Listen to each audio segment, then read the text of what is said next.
Welcome, everyone. The April 11th, 2023 regular council meeting is called to order at 4 o'clock. Council would like to acknowledge the Ucluelet on whose traditional territories the District of Ucluelet operates. Audience members and delegates are advised that this proceeding is being video recorded and broadcast on YouTube and Zoom, which may store data on foreign servers. Are there any late items? Seeing none, may I have a motion to approve the April 11th, 2023 regular council meeting agenda as presented? So moved. Councillor Hoare. Second. Councillor Kennington. All in favor? None opposed, and that carries. There's one set of minutes for review this evening. That is March 28th, 2023. Are there any errors or omissions? I did spot one typo on page 11. It's the birth of Councillor Anderson's son, not the breath. But congratulations again. Thank you. It's your birthday. It's your birthday.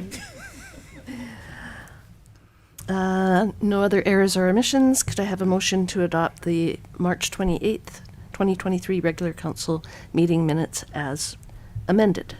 So moved. Councillor Anderson. I'll second. Councillor Hoare. All in favor? None opposed, and that carries. Is there any unfinished business?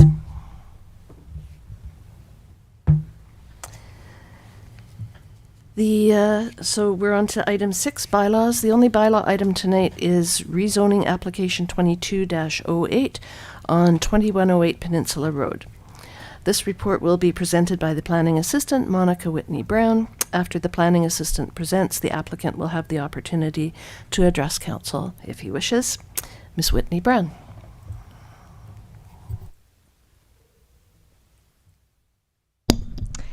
Thank you. Good afternoon, Mayor and Council.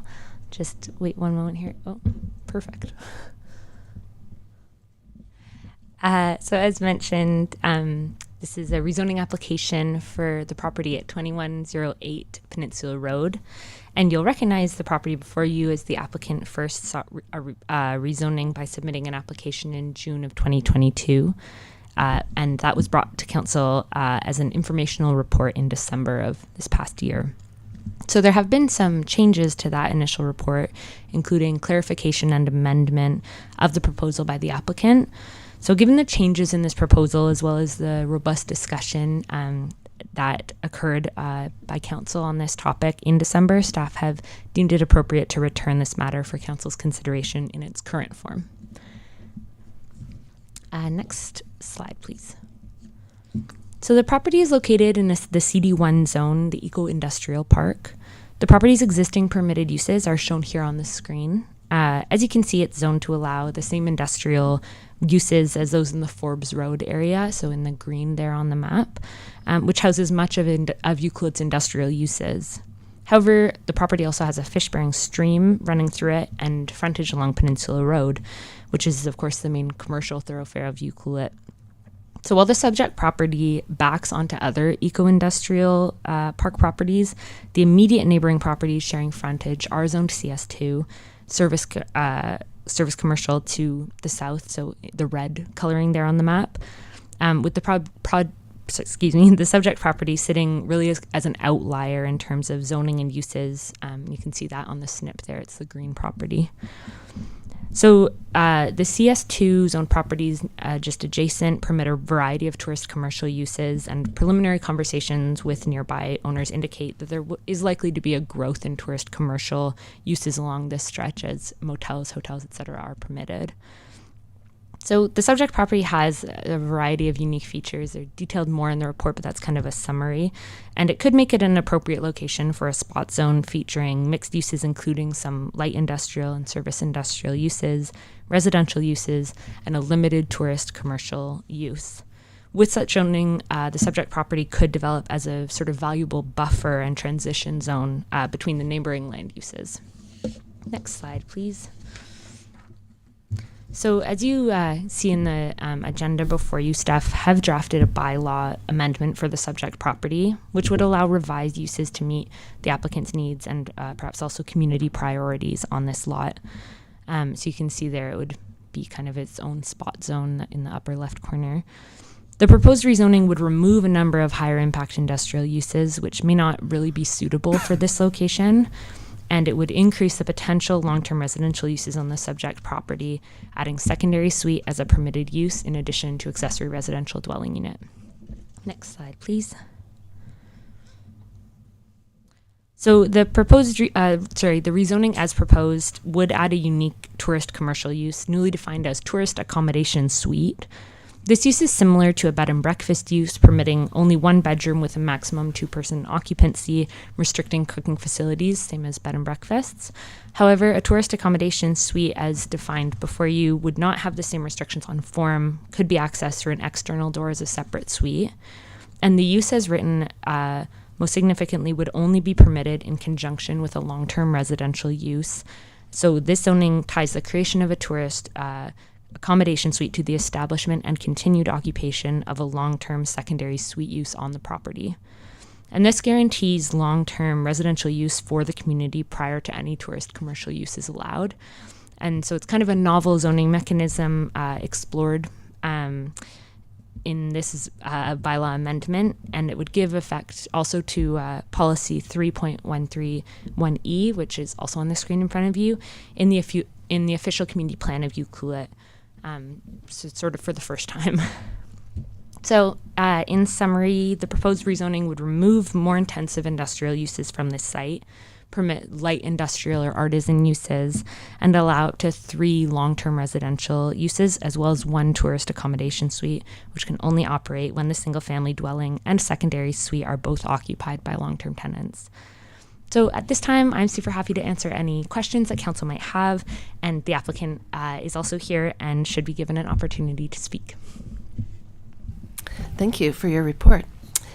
Any questions from council to start with?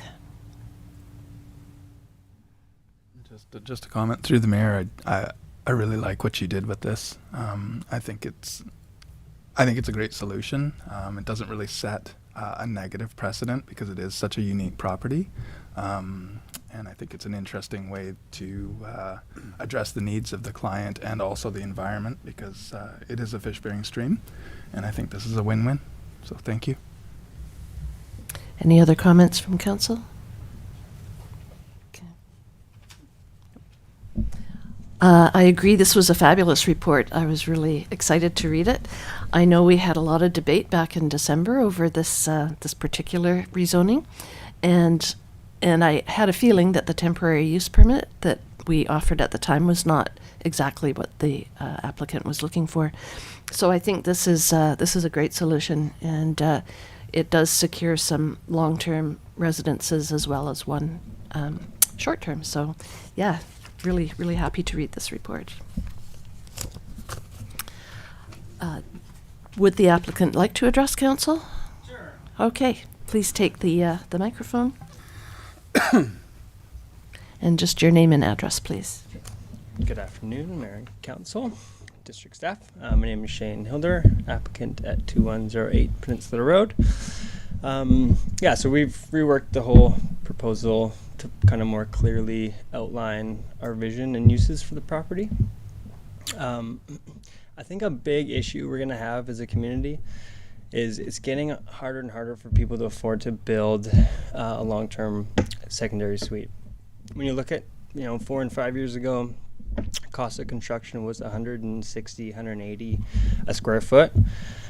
Currently, it's closer to $400 a square foot. So you look at an additional 500 square foot rental, it's in the range of $200,000 to build that secondary suite. So I feel it's no longer such a little bit of a mortgage helper that it once was to add the secondary suite. Unfortunately, it is a mortgage help to have a short-term rental, where it does. Sadly, it does help financially quite a bit, though it doesn't help our community. So I think this bylaw does a really good job of striking that balance of helping the builder, the homeowner, afford the build process, while at the same time securing housing for the community. So I hope it's well received. I'm really curious to hear your thoughts, and if you have any questions, I'm happy to answer them. Thank you. Any questions from council for the applicant? No, I think we're pretty happy with this report. Thank you. And there are 2 recommendations. They should be moved separately. I've got it.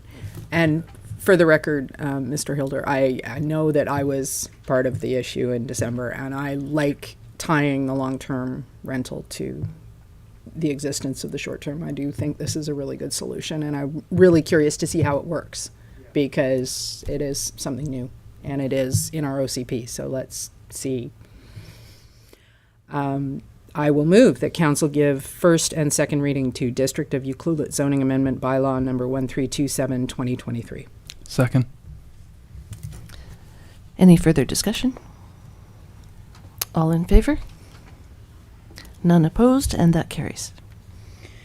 I move that council refer District of Ucluelet Zoning Amendment Bylaw number 1327, 2023 to a public hearing. Seconded. Councillor Anderson, any further discussion? All in favor? None opposed, and that carries. Great, congratulations.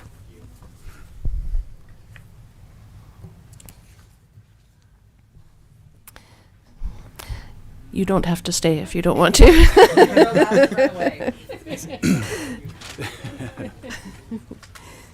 It's always that awkward part there. Yeah. We have 2 report items this afternoon. 7.1 is our first item, Lot 16 Utilities Servicing Contribution Agreement. This report will be presented by the Director of Engineering, James McIntosh. Welcome. Thanks very much. Good afternoon, Mayor and Council. The purpose of this next report is to ask for Council's consideration for the authorization of a contract. That contract is a shared cost agreement for the off-site utility installation for Lot 16. In July of 2021, Council received a report which summarized the service requirements for Lot 16, both on-site and off-site.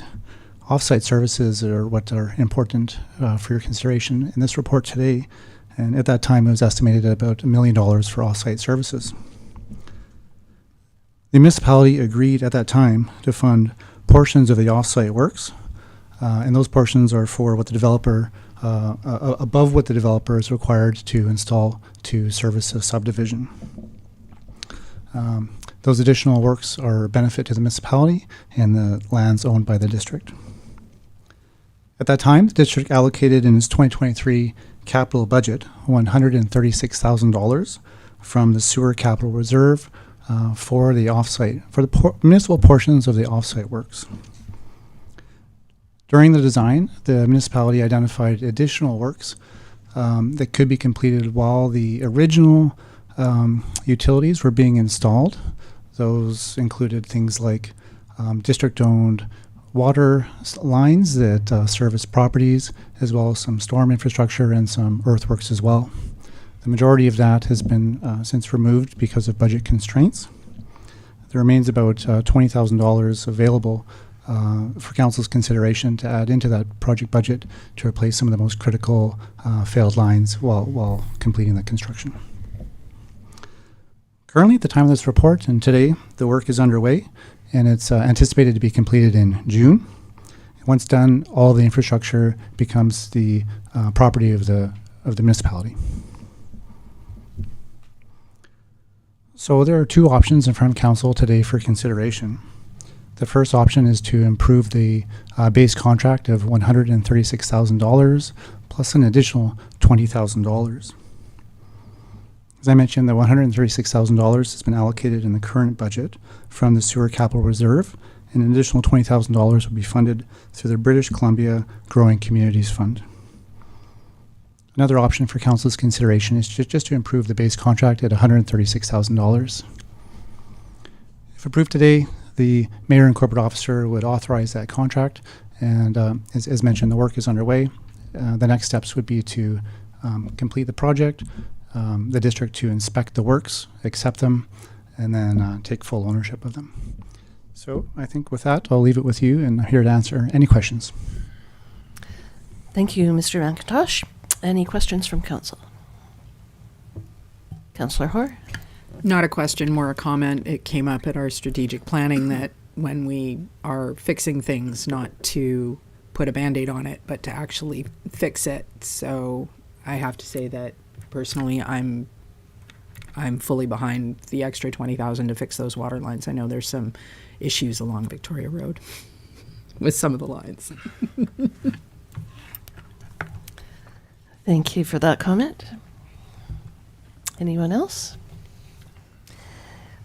Just to be clear, the British Columbia Growing Communities Fund, that was that grant that we got recently, correct, for almost $2 million? Through the mayor, that's correct. And so this option is just spending $20,000 of it on this infrastructure. Yes, that's right. Which is a great idea. Any other questions, comments? We have two motions and they may be read together. I'll take it, I guess. Councillor Kennington, I'll move that council authorize the development and execution of $136,000 plus GST servicing contribution agreement between the District of Ucluelet and 0985470 BC Limited to undertake upgrades to the off-site works and services required to service Lot 16, and that council authorize the expenditure of up to $20,000 from the British Columbia Growing Communities Fund for the upgrading of existing services, connections, and engineering fees identified by the district as part of Lot 16 servicing works being undertaken by 0985470 BC Limited under the servicing contribution agreement. And I'll second that. thank you, Councillor Anderson. Any further discussion? All in favor? None opposed, and that does carry. Mayor and council, thank you very much. Thank you.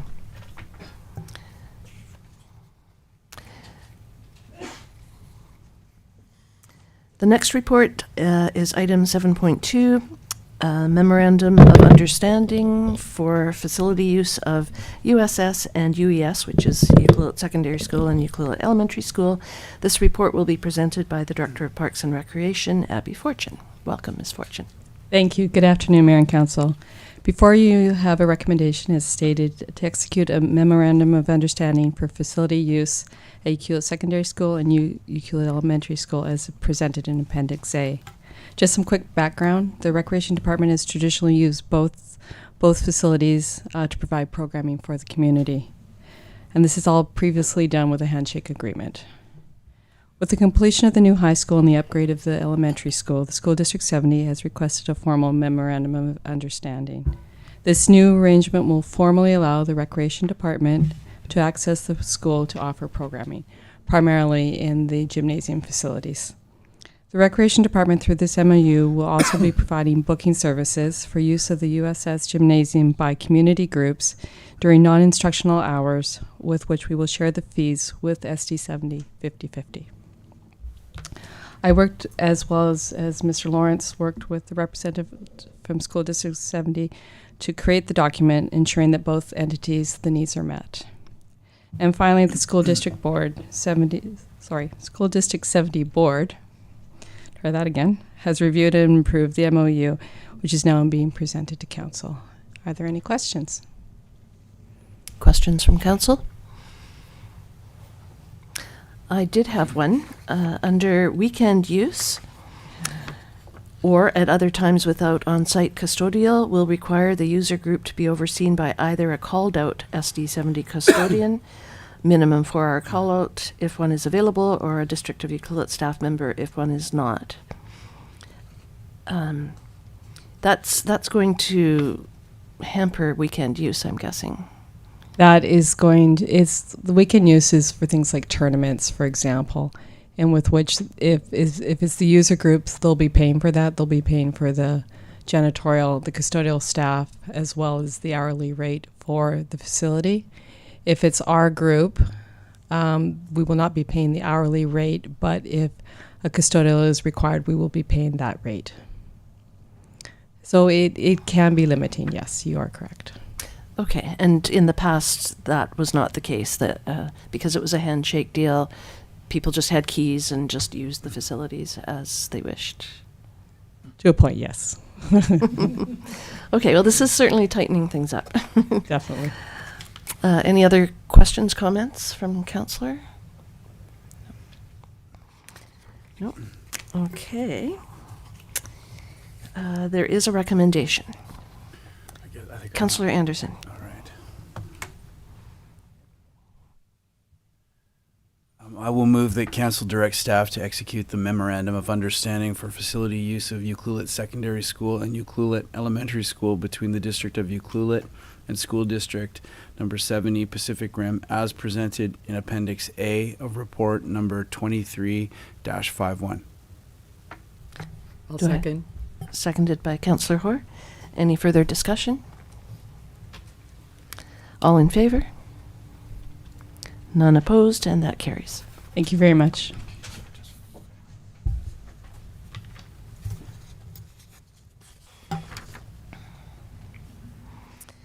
The next two items are Committee of the Whole reports. I would like to make a motion to go into Committee of the Whole. Do I have a seconder? I'll second. Councillor Hoare. Any further discussion? All in favor? Carried. At 4:22.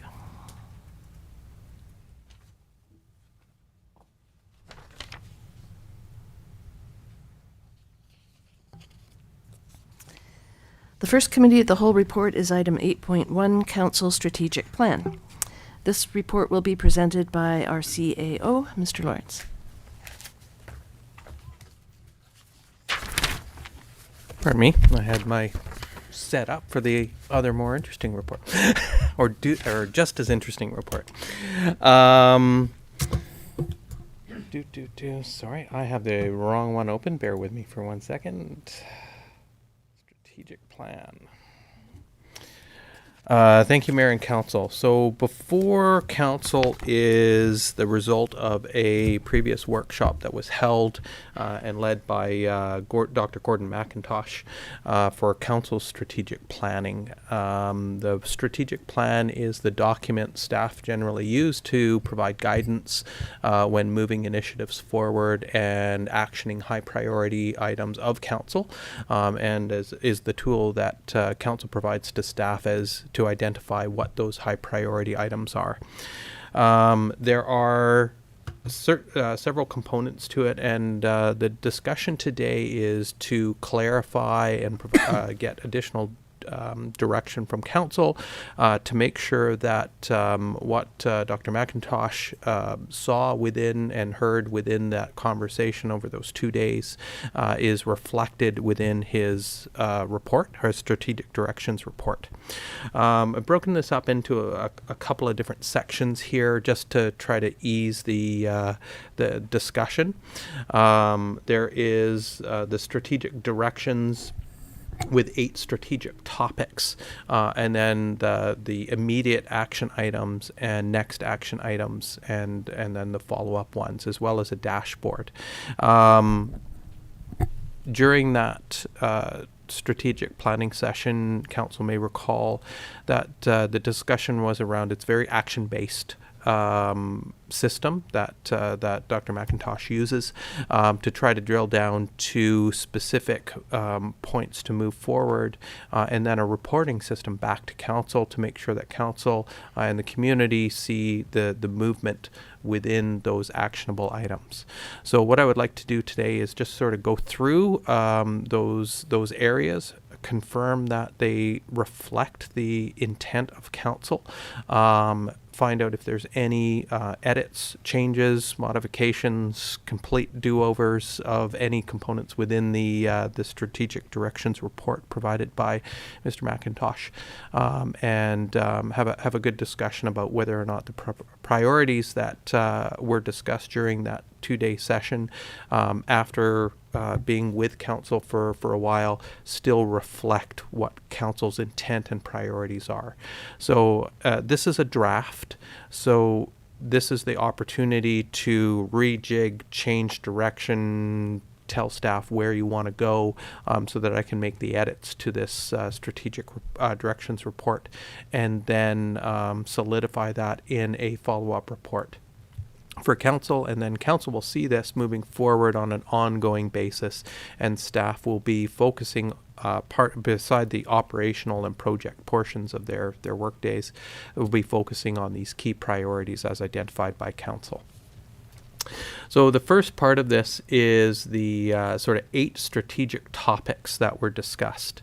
And they are around affordable housing and general affordability in the community, infrastructure and asset management, energy management services, service delivery capacity and fiscal responsibility, sustainable economy, community-to-community collaboration, environmental protection, and recreation opportunities. We'll go through these really quickly, and I'll try to go through as quickly as possible, unless council has already read these and it's all good and we can just carry on.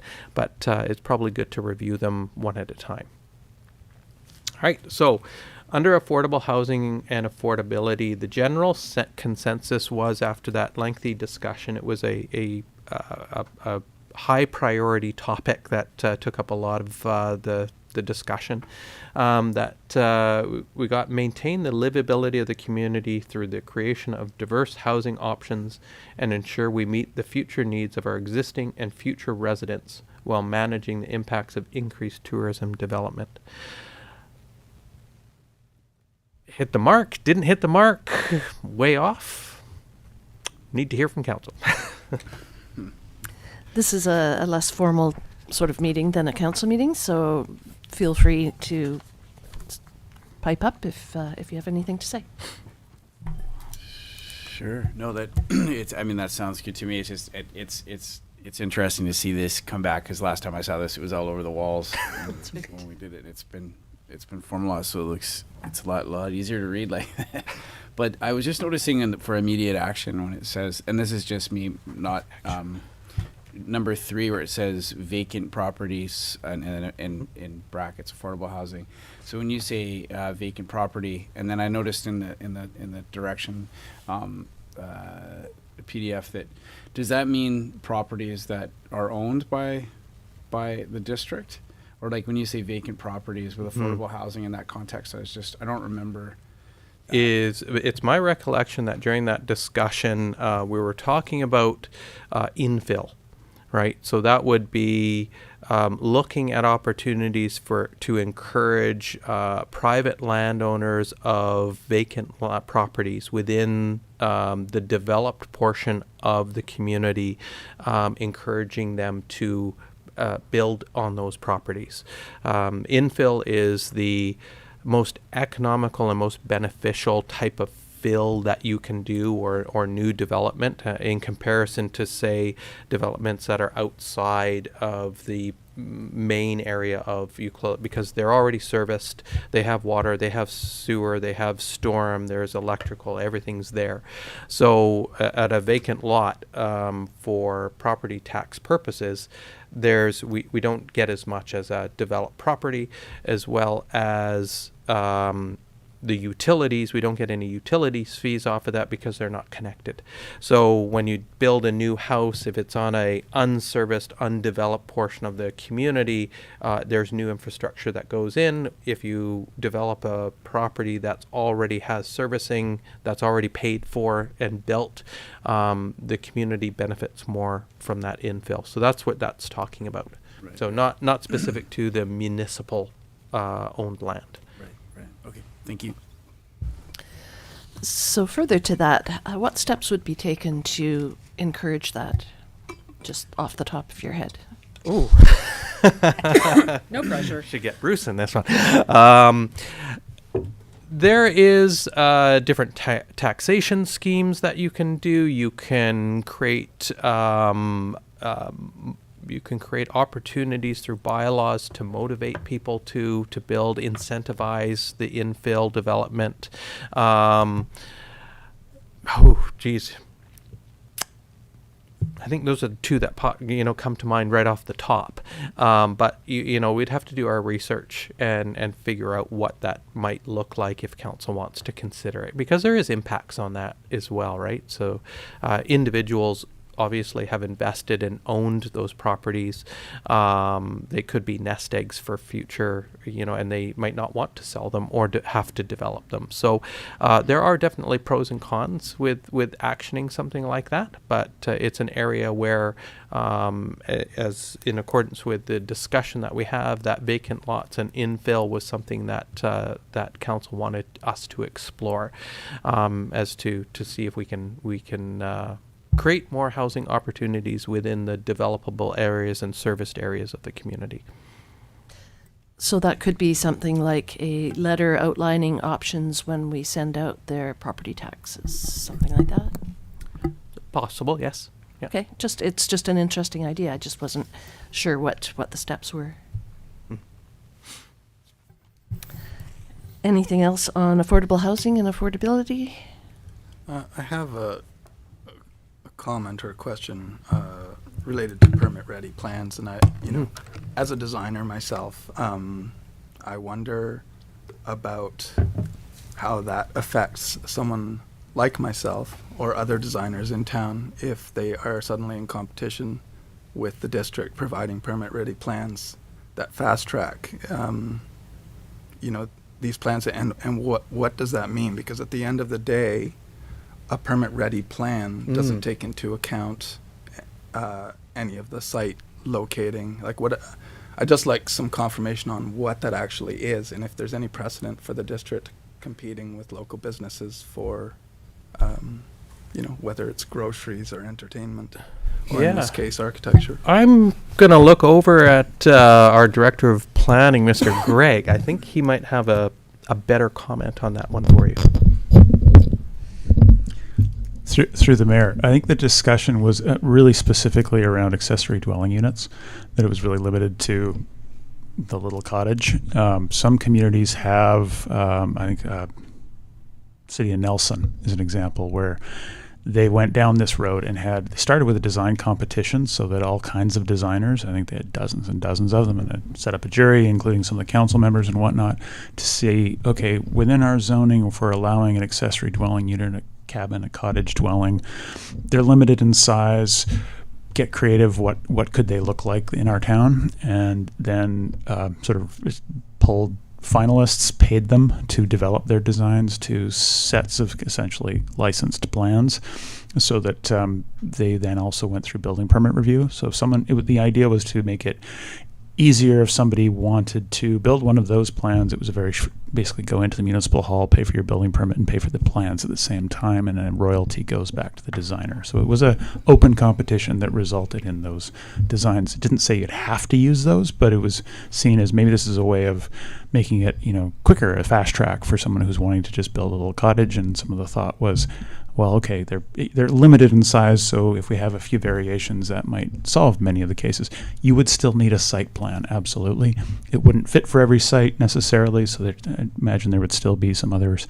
I don't know in that example how much uptake there actually was. I suspect that part of it was that whole process was a way of absolutely raising the profile of the accessory dwelling unit, getting people excited about it and getting them built.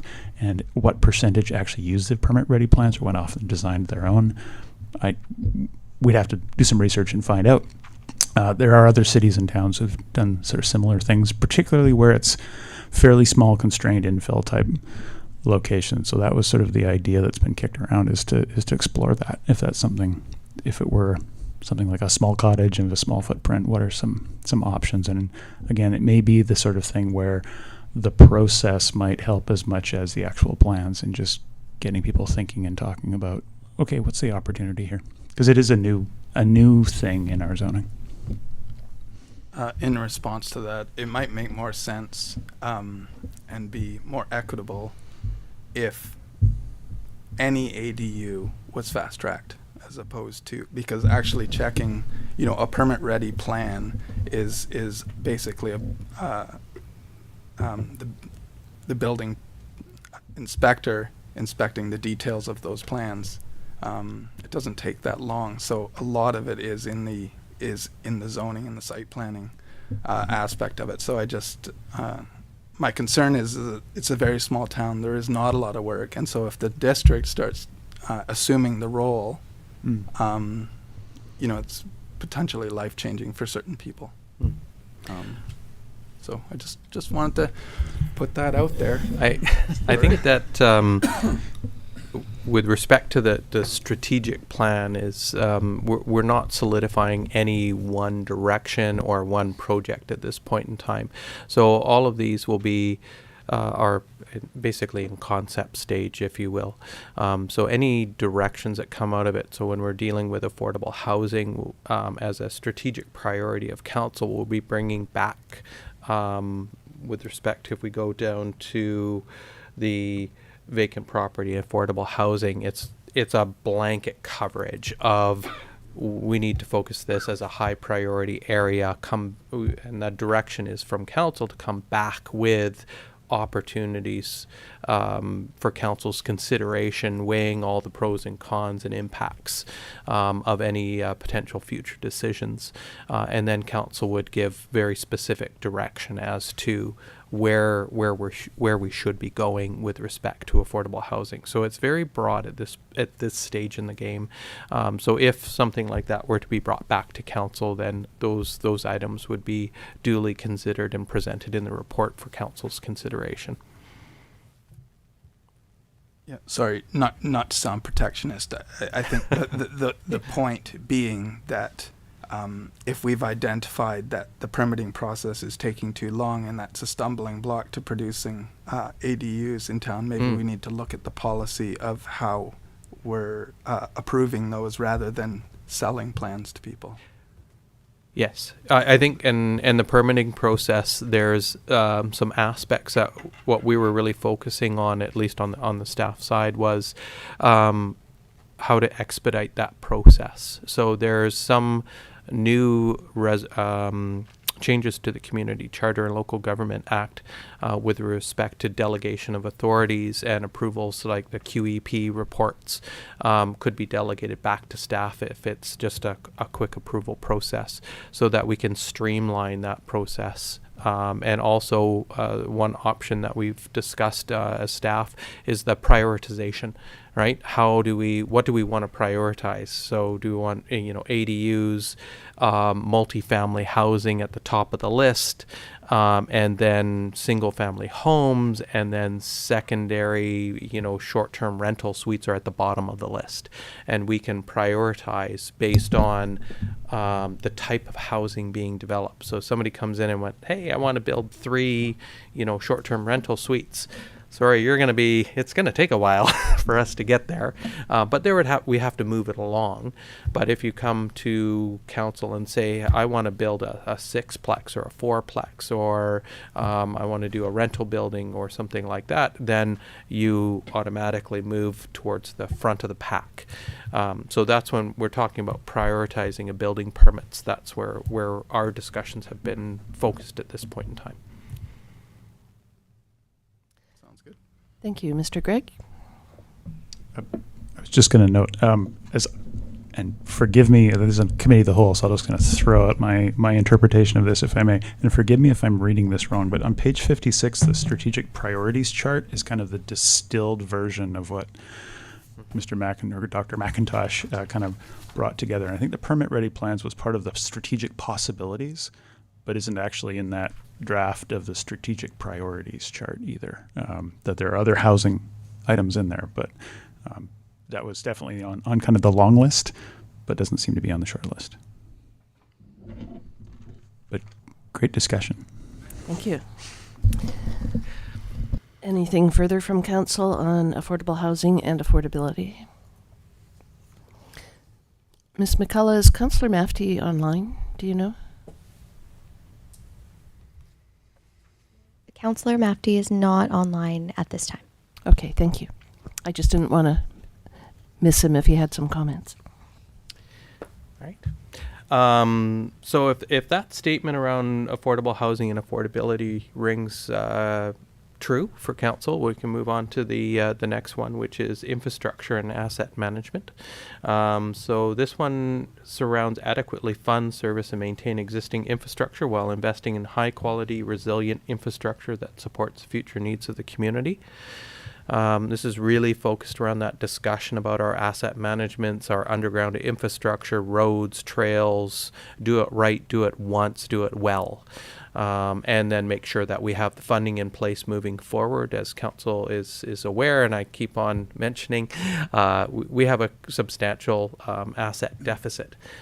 So this is a way to keep it front and center, front in mind, moving forward. Excellent. I think our asset management tour really brought home what condition some of our assets are in. Any comments from council? I think we're good on that one. Okay. The next one, and these are in no particular order. I think I alphabetized, or no, I didn't even do that. No particular order. Emergency management services, so ensure the community, residents, and district are prepared for and able to support its residents and visitors during future climate-related and general emergencies. I had to take a little bit of liberty trying to massage that one together, but the conversation was really around the impacts of climate change, what's happening in the future, how is that going to impact our community, as well as being in a position to respond in the event of large-scale emergencies, and whether they're climate-based or other. So this goes beyond just heat waves, freezing, snow events, tsunami, as well as just the overall movement of the impacts of climate change for droughts and the other future impacts. Great. Comments from council?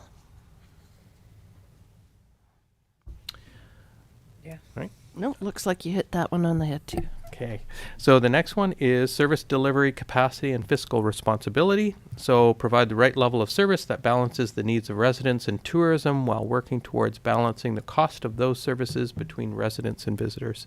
So again, this is a little bit of an interpretation of the conversation that we heard.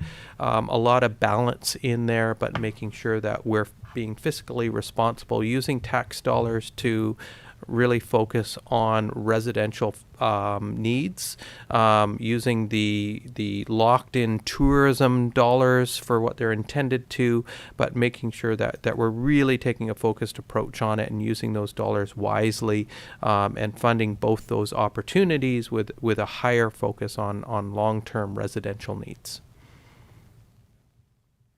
Thank you. Any comments from council? This is where we see that alternate revenue strategy. I'm looking forward to that report. Now you can, making me excited, and Donna as well. It's like, now you're talking about alternate revenue. It's great. Worn you down. All right. The next one that I have here is sustainable economy. Create an environment that encourages and is open to development of high quality business opportunities. So this, again, there's a lot of discussion around making sure that we're creating an atmosphere within the municipality that focuses on economic readiness, taking advantage of high-paying, high-quality job opportunities, whatever those may be. Yeah. End of statement. I think that one ties back to housing as well. Mm-hmm. So they're pretty well linked. If we want those high-paying jobs coming here, then people need a place to live. So feeding into sort of our density conversations. All right. Okay, moving on along. Next one is community-to-community collaboration. UCLA is committed to working with all of the West Coast communities proactively and collaboratively to ensure growth and development are undertaken purposefully and with with understanding of future impacts. This was a challenging one to sort of sum up, right? There's always that desire to work well with the other communities on the West Coast, but it's really what we took away from that is really about the growth and development needs of each individual community, and taking those into consideration and making sure there's that open dialogue on an ongoing basis. Comments from council?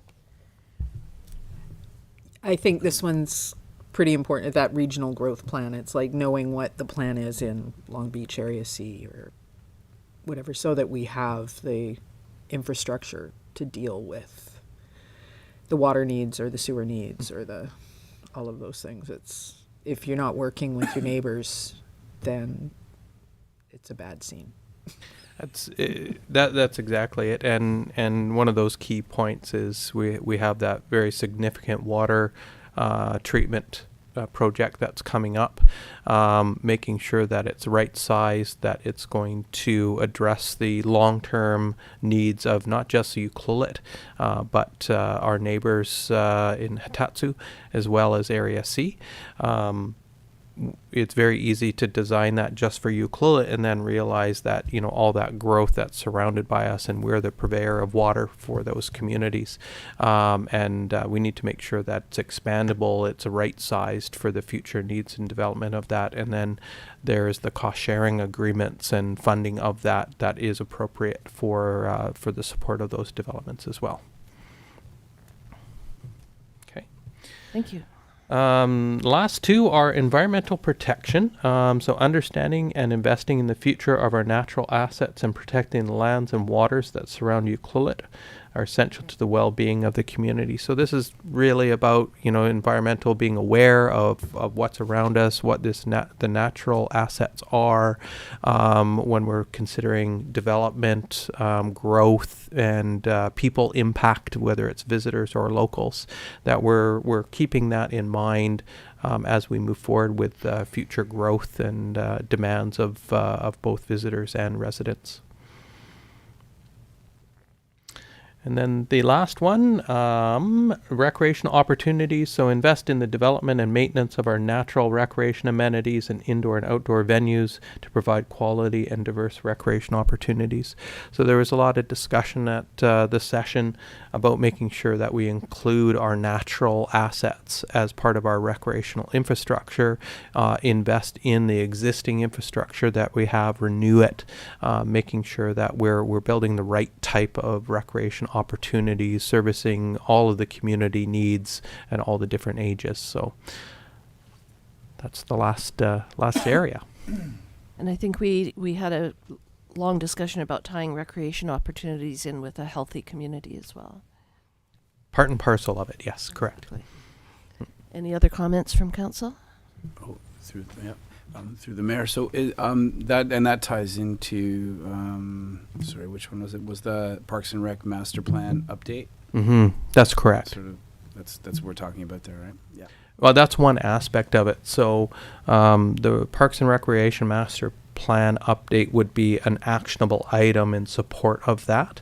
There's also the rec hall replacement that needs to be considered. There's the Wild Pacific Trail, our park development, retention, maintenance, etc. So all of those go into this. So that would be one aspect. Right. In fact, even the MOU we just did would fall under Absolutely. a recreational opportunity. It's anything that is promoting a healthy community and a all ages community. Correct. Thank you. So that concludes the 8 strategic topics.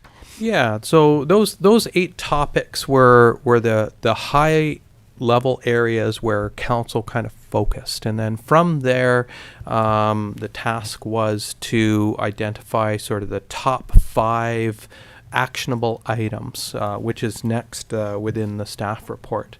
So these are the way that Dr. McIntosh packages up and keeps things moving along so council and the community can see movement within council's strategic priorities is the actions, the first top 5 priorities, and then packages up the next opportunities, and then the possibilities are after that.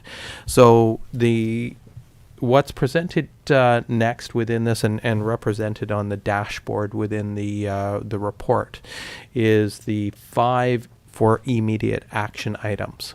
So those included the OCP update. So that was looking at our growth strategies and the impacts, revisiting that, bringing that back to council for consideration, saying, hey, we just did an OCP, but there's a lot of development on the horizon. There's a lot of moving parts out there. We did that very quickly in the past year to finalize the OCP. Does the growth strategy, does the OCP continue to mirror what's going on in the desire of council? Is it reflective of council's goals? And is there any changes or options or considerations that need to be looked at with respect to growth in the OCP? So it's not redoing the OCP. We just did that for 5-6 years. I think Bruce might melt down if he had to redo it again. But bringing back that component of it for June was the idea, so that council could have another look at it, make sure it still reflects what they want to achieve. The other ones was the Parks and Recreation Master Plan. So that one's way out of date. So that's having a solid look at what's going on for our Parks and Recreation. I think it was 2012. Yeah, 2012 was the last time. So it's about 11 years out of date now. So it's a good time to bring that back to council and action that item. The vacant property and affordable housing, those two were linked. So it's really look at that, see what the options are, bring it back to council for consideration as an immediate action is what do we want to do this, if anything, with respect to vacant housing, and then also address affordable housing. The next two were establish a 5-year capital priorities. So that's with respect to our asset management program and live with our finance department. But also will be involve the entirety of our staff, because there's so many assets out there. They all contribute to that asset management plan. And then water treatment and security. So there's 2 aspects of that we kind of squished together. One is with the water treatment. So that's the project that we received the grant for, just just over $7 million for, earmarked at about $20 million project cost at this point in time, but we're working to reduce that if at all possible. And then that links into the reliability of the aquifer and future water needs for the community, which is an ongoing process right now, is that we're investigating. So for those top 5, actually, maybe I'll go through the next action items as well, and then we can circle back to make sure that these are in the right order. So after that is the items to be actioned next include a service capacity review. There was a lot of, and that's looking at, are we providing the right level of services? Do we need more support? The quantity of work. So that's internal ones, looking at our staff resources throughout the entire district. What types of services are we're providing the community? Are we meeting expectations? Do we need to provide more service, less service? Are we getting it right is basically the question that we look at there. Kelp farming, that one came up, was an interesting question of what involved a lot of dialogue for council about, are there opportunities for creating business, pro-business opportunity for kelp farming, which would create jobs and economic opportunities. the recreation hall. So that is the replacement of the existing rec hall, which is on its last legs. Got a couple more years left if we're lucky. So we need to plan for that replacement. Wave Energy, another one, business opportunity, focusing on the resources and sustainability. Is there an opportunity for, I believe it was a test site opportunity? Can we become more of a wave energy focal point for exploration of those opportunities to benefit from us, because we've got a lot of waves out our front yard. Water security, I've touched on already. So that, do we have enough water well into the future? So looking at that. Water conservation study. Oh, study. Well, extra A in there. The conservation study is looking at our systems, which is an important part moving forward. You want to reduce the water loss within your system. Every water supply system has some water loss. We don't know what ours is at this point in time, but I suspect that it's quite significant because it's an older system, especially in some parts of the community. So as we conserve water through improving our water system, then we reduce the amount of water that we actually need. Short-term rental bylaws, so looking at bringing that back and looking at those opportunities and if there's any changes to short-term rentals. Monado Bay Shoreline Trail was a priority item, looking at what are we doing with that, how's it going to fit within the trail network of the community. A climate action plan. So this is revisiting that climate action plan that was done about 4 years ago, I believe, and seeing what items are going to be the priority. There was a lot of discussion, if memory serves, around making substantial difference in any actions that we're undertaking. So we don't want to, if we say the district only replaces one electric vehicle for $100,000 as an EV, what type of difference does that make as an environmental impact? So are we doing the right type of investment into environmental sustainability and action items that have high value rather than it looks good on paper?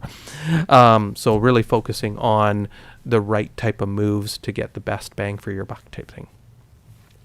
And then asset management, and we'll keep on talking about this one well into the future. It's never going to go away, but that's the care, maintenance, and replacement of our assets, in ground, above ground, buildings, sidewalks, trails, natural assets, and construction assets.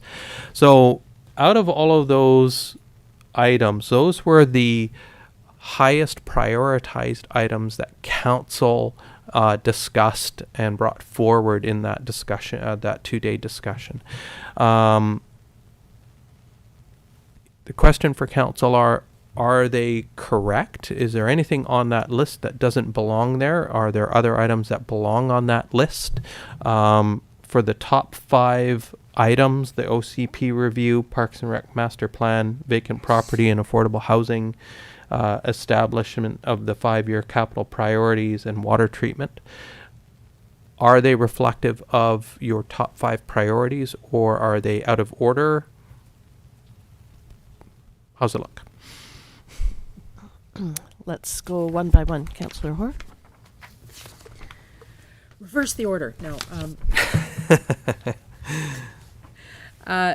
No, I think they are reflective of a lot of the discussion that we had.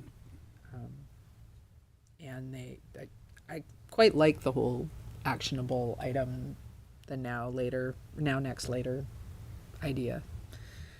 It kind of works for me. Thank you. Councillor Anderson. Yeah, no, this is pretty much what we said, and you've you've boiled it down from all those all those charts, giant Post-it notes that were on the wall. So no, that's good. I mean, I do see asset management a little lower down, but then water treatment and security is up in the top one, so that's good. Yeah, the asset management thing was obviously in affordable housing were 2 really big ones. So yeah, no, this This looks good to me. I like it.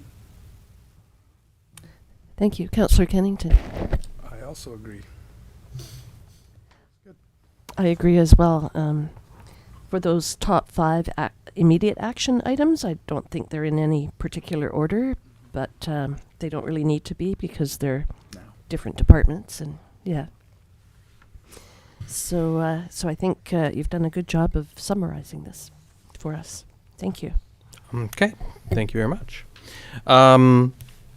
We'll just keep moving through this. So there's 2 other parts that that I had within this, so that I wanted to make a note on that is not normally done. Normally we have the capital projects and that within the operational initiatives and that, but there's so many that kind of overran any other priority actionable item within the discussions that council had during that session.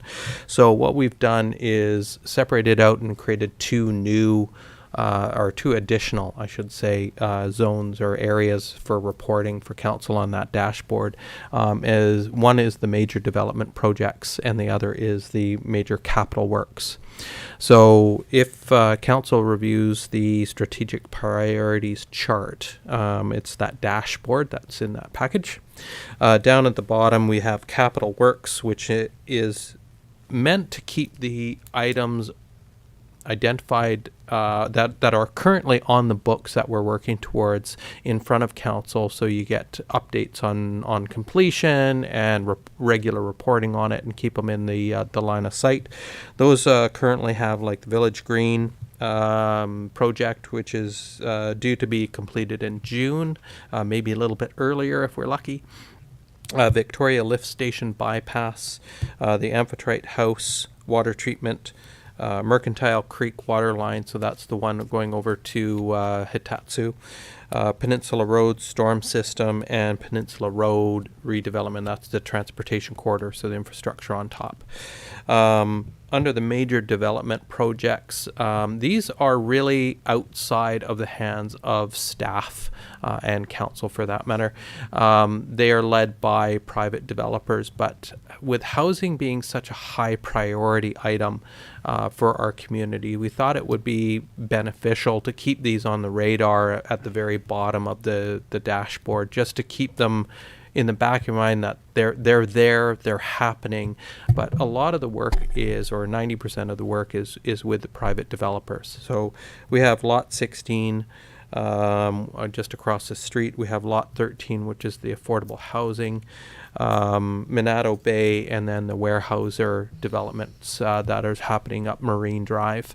So those ones are just to keep in front of council. They're there. It's a more awareness than anything else. Council will see reports and actionable items associated with those as they come forward being presented by the developers. So that's why those 2 sections are there. The other aspect of the dashboard is that this will be brought forward to council on a regular basis. We're probably thinking every 2 or 3 months. We don't want to put it on every single agenda because it gets old really quick and people stop looking at it. Within it are operational initiatives. So this is a combination of the council priorities. So the bold items are the actionable items identified by council as priorities. The regular type is staff required operational objectives and high priority tasks that we're working on. So for myself, and you see all the different departments listed on there. For myself as the CAO, I'm working on the code of conduct, the community outreach, collective bargaining is coming up, are the top 3 items. What we'll be looking at next is the service capacity review and economic resilience as some of those other topics come off. It's very important to recognize that there's only so much capacity within your team for that undertake all these works. So if if something of higher priority comes up, usually something needs to be bumped down, right? So the top 3 on each initiative under each department are the actual projects that staff are working on to achieve council's priorities, and then as those are completed, they bump up. If council comes up with a new priority, something higher importance comes up, then something has to give and will be bumped down if it hasn't been completed, or if it's complete, something new can fill that void. So that's how the system kind of works. It represents what we're working on at this moment in time, plus the priorities of council. In that package is also at the very end of the report is all of the different issues and opportunities list. And the numbering behind that, if council recalls, was a priority exercise that was led by Dr. McIntosh. And we've prioritized this based on highest priority, focused area of all of council represents the highest number. So for this issues and opportunities list, affordable housing was the number 1 priority for council. And then moving down there, you can see what the actionable items are. As we progress through some of these and they're completed, we might come back to this list and say, hey, any of these items that didn't make the now or next actionable list, do you want to move those up? So we'll be looking at that into the future. That's not going to happen again this year. I think we've got our plates full at this point in time. So the questions for council, as I lost my screen.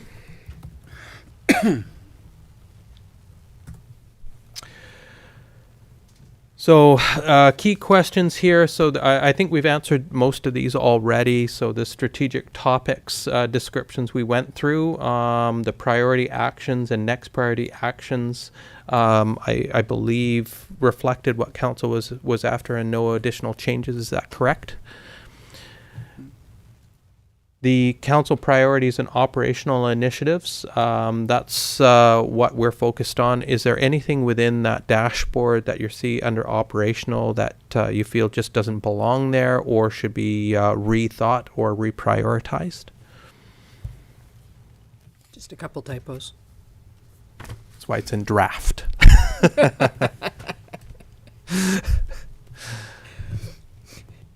Any comments from council?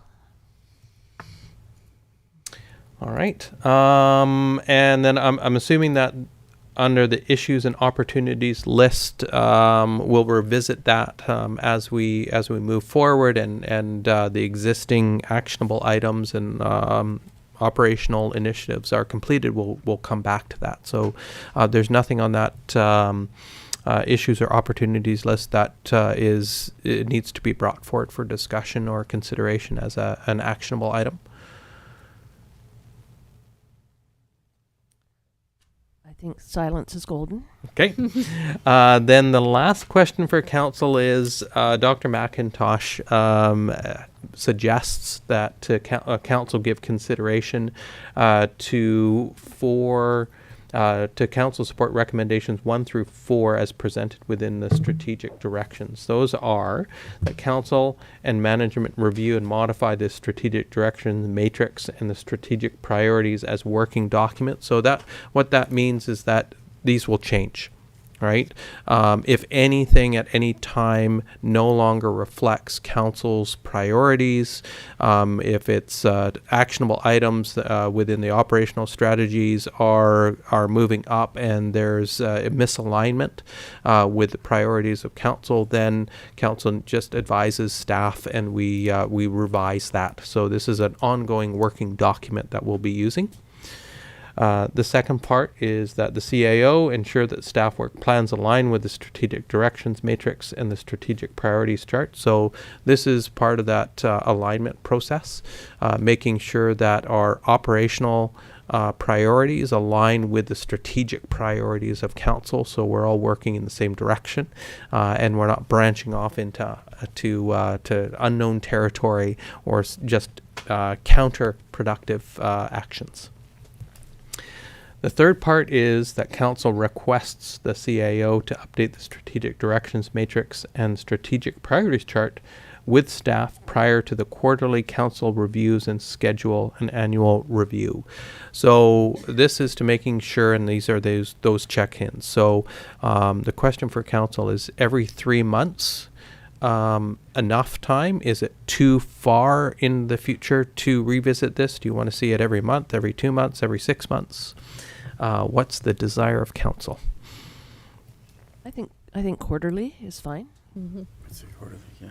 Yeah, it gives us time to actually move the dial. Yeah.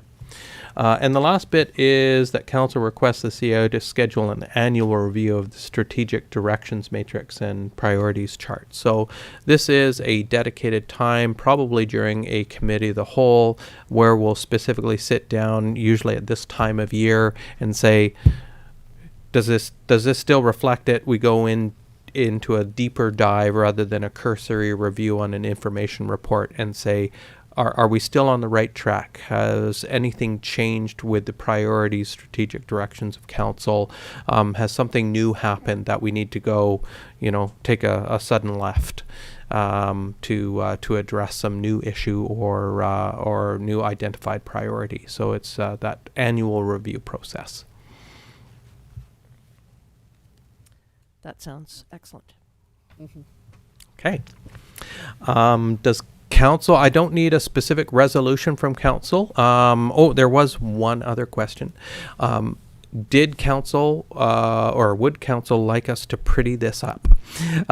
We have a lot of nice, very, very nice reports that are out there. The strategic plan for last year, we did like nice color photos, made it look really pretty. We can do that if it's the desire of council. It just takes time and money. Or is council happy with just leaving it with the dashboard and saying, no, that's good. That's all we need. Bullet points work for me. Yeah, I don't think it needs to be quite as elaborate as last year. Mm-hmm. But it is nice to have the various departments kind of highlighted, Okay. I think. Well, maybe we'll do a brief hybrid, not nearly as in-depth and robust a colorful report as previously done, but we'll tidy it up, make sure we catch all the spelling mistakes, and make sure that it's still readable and include some department summaries for council. Thank you. The other thing we did last time was we did a sort of a flat sheet like this that we each kept and brought to every meeting so that we could sort of have it top of mind. So that would be your dashboard, right? So all of the items on here. So it's it's page 7 of the report provided by Dr. McIntosh. That will be the thing that'll keep on coming back to council and has dates attached to it. So for the OCP review, for the scope, it has a timeline saying, hey, we're going to bring this back to you in June. And we'll keep on updating that. So that's what you're going to be seeing on a regular basis and would replace the fact sheet. Great, thank you. Wonderful. So if there's no further questions for comments from council, we'll finalize this, bring it back for as an information report, and then it'll be a part of the regular process for reporting to council and keeping the community up to date on priorities of council. Fantastic, thank you.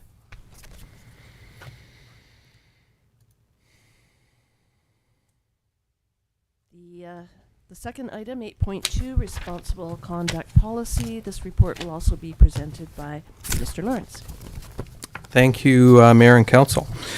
So the responsible conduct policy, if Council recalls, is a new requirement under the community charter.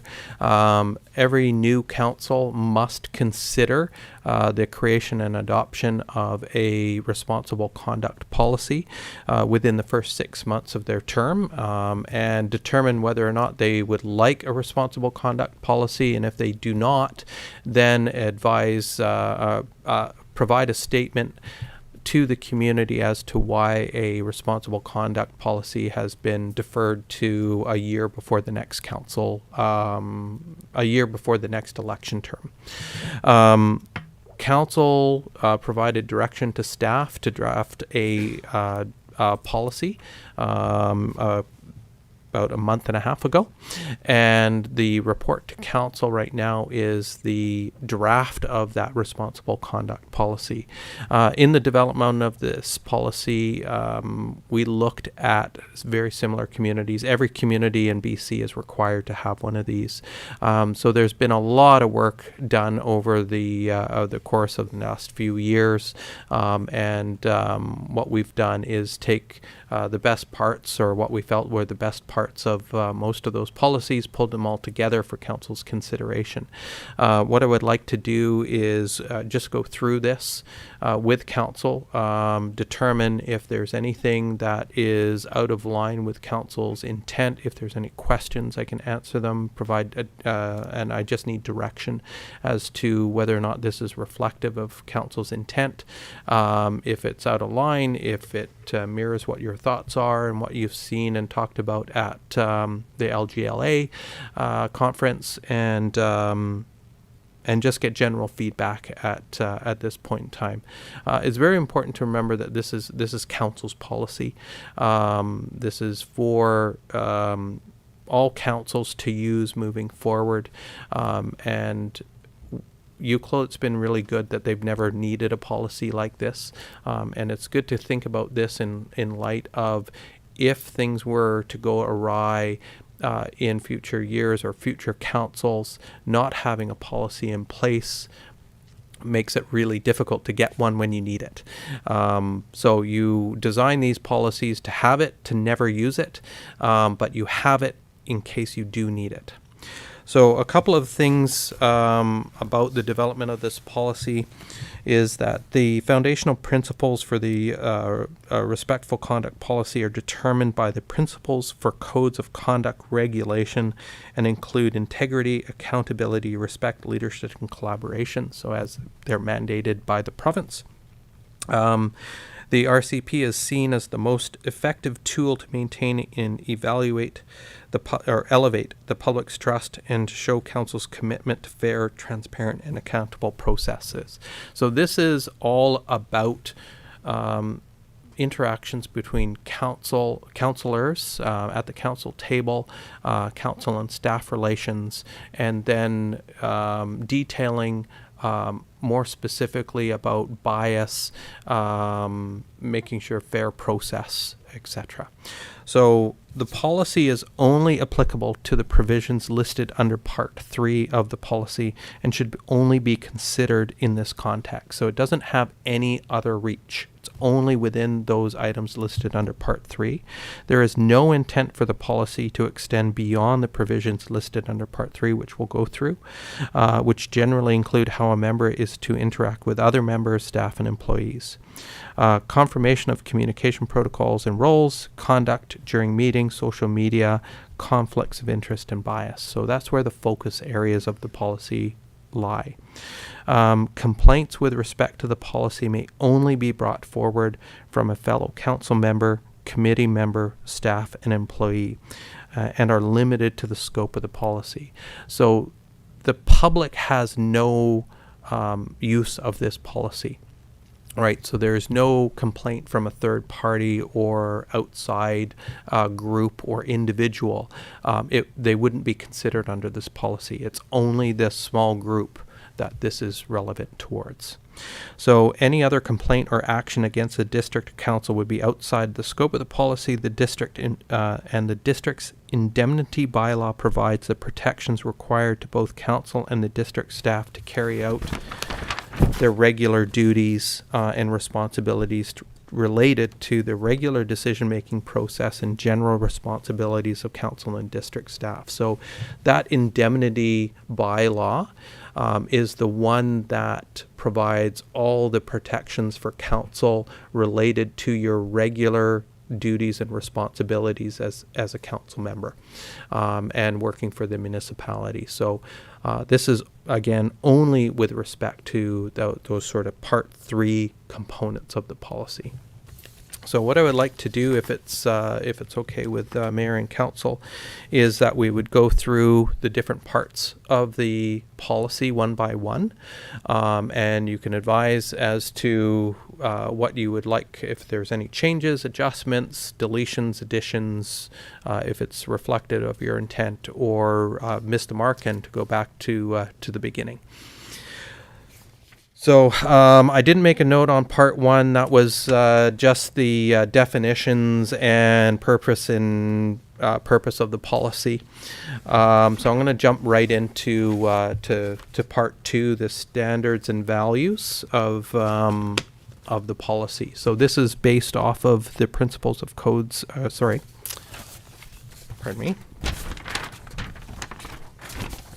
This is based off the principles for codes of conduct regulations. So that is the primary document that was supplied by the province, and it basically mirrors that, and it just lists out the guiding principles that are the foundation of the policy and the conduct for members or councillors moving forward. So that's integrity, accountability, respect, leadership, and collaboration.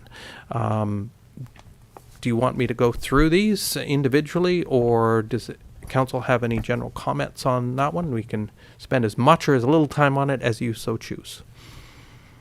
Any comments from council? I think we can skip that part. Okay.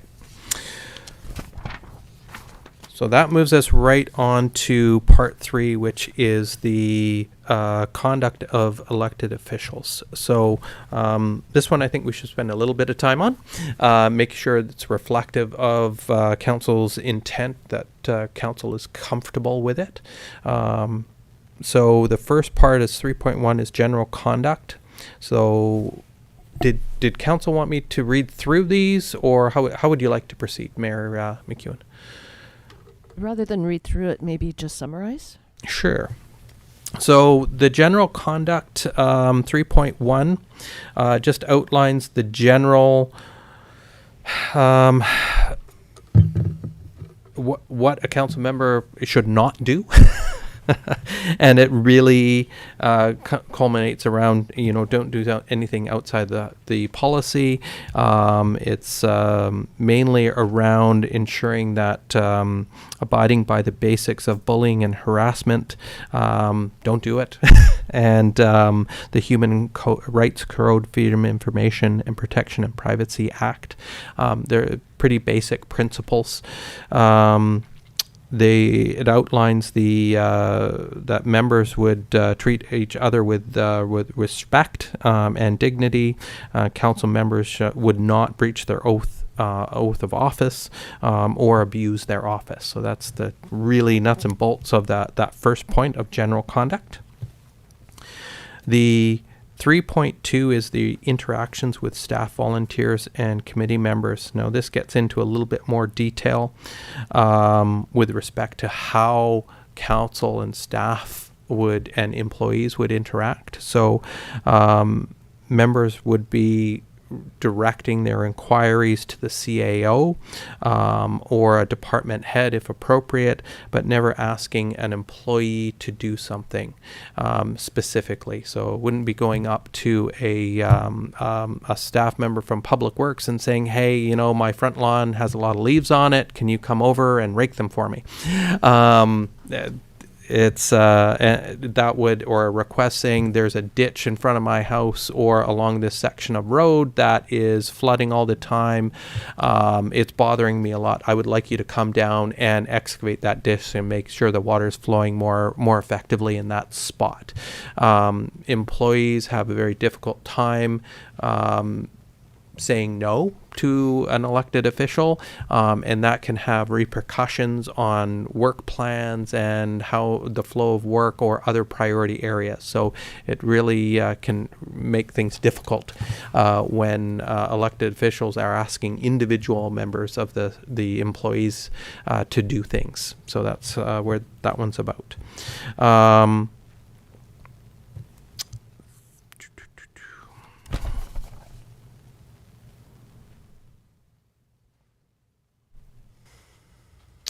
So move it, like section 3.2.2 and 3.2.3 are basically similar, talking to those items of making sure that the communication is going to the CAO and or a director level, so that we don't disrupt the workflow process, and then we can report back. When we get to 3.24, if a council member has information about a staff or employee, this is all about reporting, and a requirement for council to bring that forward to the CAO, so that I can address it as the council single employee. So as council will recall, you have one employee, that's your CAO. If there's an issue with a staff member or an employee, then it's the CAO's responsibility to action and investigate and take care of that issue. So if there's an issue that a councillor sees with an employee, then it's a responsibility for that information to be provided to the CAO so that I can action that. Then the other one is 3.25 is members must not publish statements attacking members, staff, employees, or volunteers.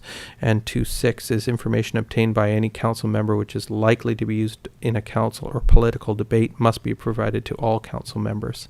So a lot of this seems redundant and obvious. It's pretty standard practice, and that's what it's supposed to be talking to. And the reason, pardon me, lost my nameplate.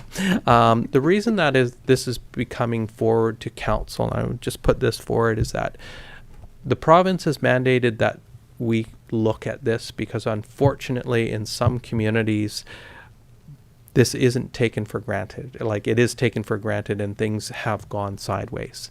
So they're now requiring all of councils consider this and put it down in writing so that it's clear and understood that that actions like this, not advising the CAO of issues with employee misconduct of employees, we need to know, or that misinformation is not appropriate, or personal attacks are not appropriate. So that's where that all comes from. Yeah, that's 3.2. 3.3 is the interactions with public and media. So this is outlining how we communicate. So the mayor is the spokesperson, or acting mayor is the spokesperson on behalf of council. Councillors are there to speak to whomever, wherever they want, but they can only speak to it in their terms. So what that means is you're only speaking for yourself as a councillor. What this gets into is making sure it's understood that when you're speaking as a collective on a decision or a future decision of council, it's you're speaking as one voice, right? So, and that voice is typically the mayor, unless it's somebody else is authorized to speak to it. So it's a very passionate area for one specific councillor, that speaking authority might be delegated to another councillor to speak on it because it's their passion or where they're really focused on. Or maybe it's an initiative where a councillor brought this forward and feels that they would like to speak to it. They can receive authorization from council to represent council as a whole to media and the public. But generally speaking, section 3.3 focuses on the mayor as the voice, or acting mayor as the voice in the absence of the mayor. Feel free to jump in if there's any questions or anything within these points that need to be discussed. Public meetings is a general statement with about decorum during a committee meeting. Pretty straightforward as it's part of the procedure bylaw. 3.5 is the collection and handling of information. So it's just a reminder for council that we're bound by the Freedom of Information and Protection and Privacy Act and the Community Charter when it comes to information. And there's responsibilities for the collection and retention of that information. The use of social media. Now I struggled with this one. It's really hard. So I'd like feedback on this one in particular. So use of social media, it's a phenomenon unto itself. So the way that we built this out is, and I'm going to read these out, is the provision of the policy apply without limitation to the use of members' personal and official social media accounts in the conduct of any business related to the duties of function of council. So this is really talking about if you're using your personal social media account to advance the business of council, right, then it's bound by this policy, right? If it's anything else, we don't care. Members should regularly monitor their social media accounts and take measures to address the publication of messages or postings made by others in response to a member's post that violate the terms of the policy. So where we're focusing on this, and you'll note that it says should, not must, is because social media, it gets away really quickly. The intent here is that if a councillor or a council posted something on their media feed, then you're responsible for that post in its perpetuity. So whatever responses are coming back. So if somebody were to repost accusations, inappropriate comments to your specific post, then you should take action to try to correct it, right? Or if it's really bad, which sometimes social media goes really sideways very quickly, is maybe close down the comment feed on that conversation. But it's all about a little bit of a should, not a must, because it's fraught with challenges. I don't think Elon Musk has this policy. No. Trump did. Yeah. Well, that was a whole entertainment feed, though. Well, true. The last part is members should, in response to false, misleading, or deceptive comments on a member's personal or official social media account. So some communities have official media accounts for council. So if it's Councillor Hoare at ucluelet.ca, right, specific to the districts, right, that one's owned by the municipality or should be looked at as being part of the municipal social media feed, or your personal one when you're engaging in a discussion. If you find false, misleading, or deceptive comments, then attempt to address those, lead them to correct information. So we really worked hard to try to find that balance of, social media is its own monster. We only have very, very limited control. Not everybody looks at social media, and this has nothing to do with, say, the community board. That's not in scope. It's somebody else's. They can do what they will. There's no intent for council to link up and monitor any other type of social media feed. Even if you do see it, we don't care, right? You want to address it by all means, but that is not covered under this policy. It's only your personal or district-owned social media feeds that we're talking about. So thoughts on this one for council? That was, like I said, it's a tricky one. Thank you. Yeah, you and I have discussed that one already, so maybe I'll open it up to the rest of council.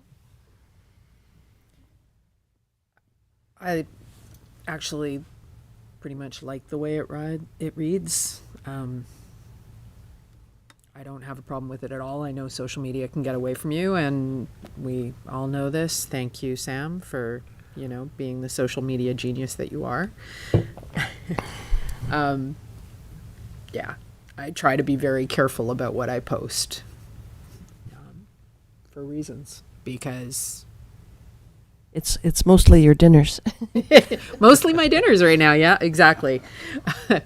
But I do tend to post when we go to a conference. I usually post a picture or two from something that's interesting, but I'm pretty careful about how I post it.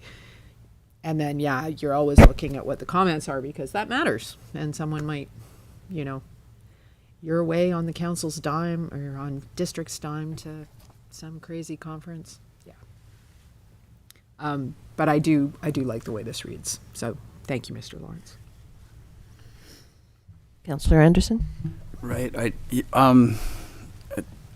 This part especially, I think, was important, just in the sense, and I may not totally feel great about having, like, sort of being sort of told obvious things. You think, oh, we're all kind of normal people. I'm not going to attack anybody, or I don't think. But this part was just as a guideline, I think, is great moving forward. Like, I personally wouldn't put things on social media. I don't really use it, but I could see this getting out of. I could see this being in future councils down the road. This is something that really has to be addressed, because I've seen this happen before, where people will make a post and it's basically liable, right, at that point, and it's a dangerous situation. So I think having this in here makes a lot of sense. I mean, it's social media, just like you said, it can get away on you. So I tend to fear it a little bit, so I personally stay away, but that's just me. Councillor Kennington? Just don't. Yeah. Just don't. You could go further than this on the social media. There's absolutely nothing good can come out of it. It's either going to be meaningless or it's going to be negative. Those are the two things that come out of social media, specifically Ucluelet Community Board. I've just completely withdrawn myself from that. Don't even look at it. And just don't post anything on my personal pages related to council business.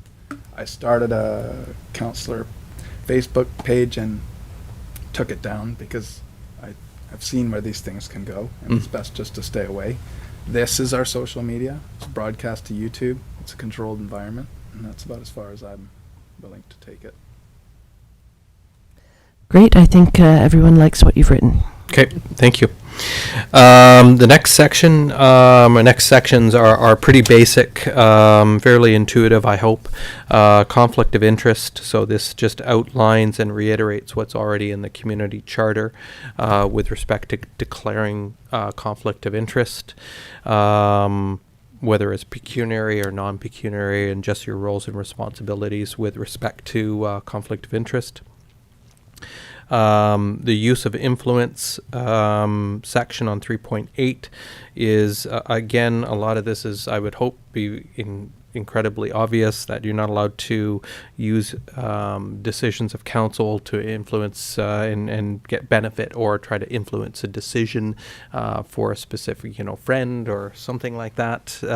Again, it's like Councillor Anders said, it's kind of weird being told the obvious. But unfortunately, in some communities, apparently it is not as obvious as we might think.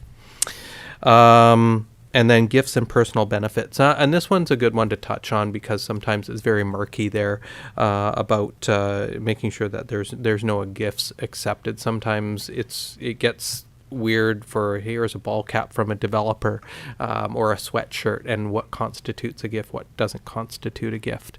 But the general premise is that, anything received saying thank you very much and here we go, it goes over into the pool and gets auctioned off at the Christmas dinner type thing. So that's 3.9 is gifts and personal benefits.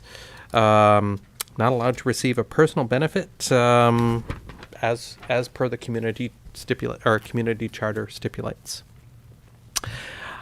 So that's section part 3 of the policy. So is there any questions that council might have with respect to part 3, any areas that shouldn't belong there, don't represent the intent or desire of council, didn't hit the mark, any general comments? Anyone? I think it's all good. Thank you. Okay. Thank you for doing that work on this. Not a problem. It's interesting work, and again, it seems, why do we need this? But unfortunately, it's a requirement, which is a good and a bad thing at the same time.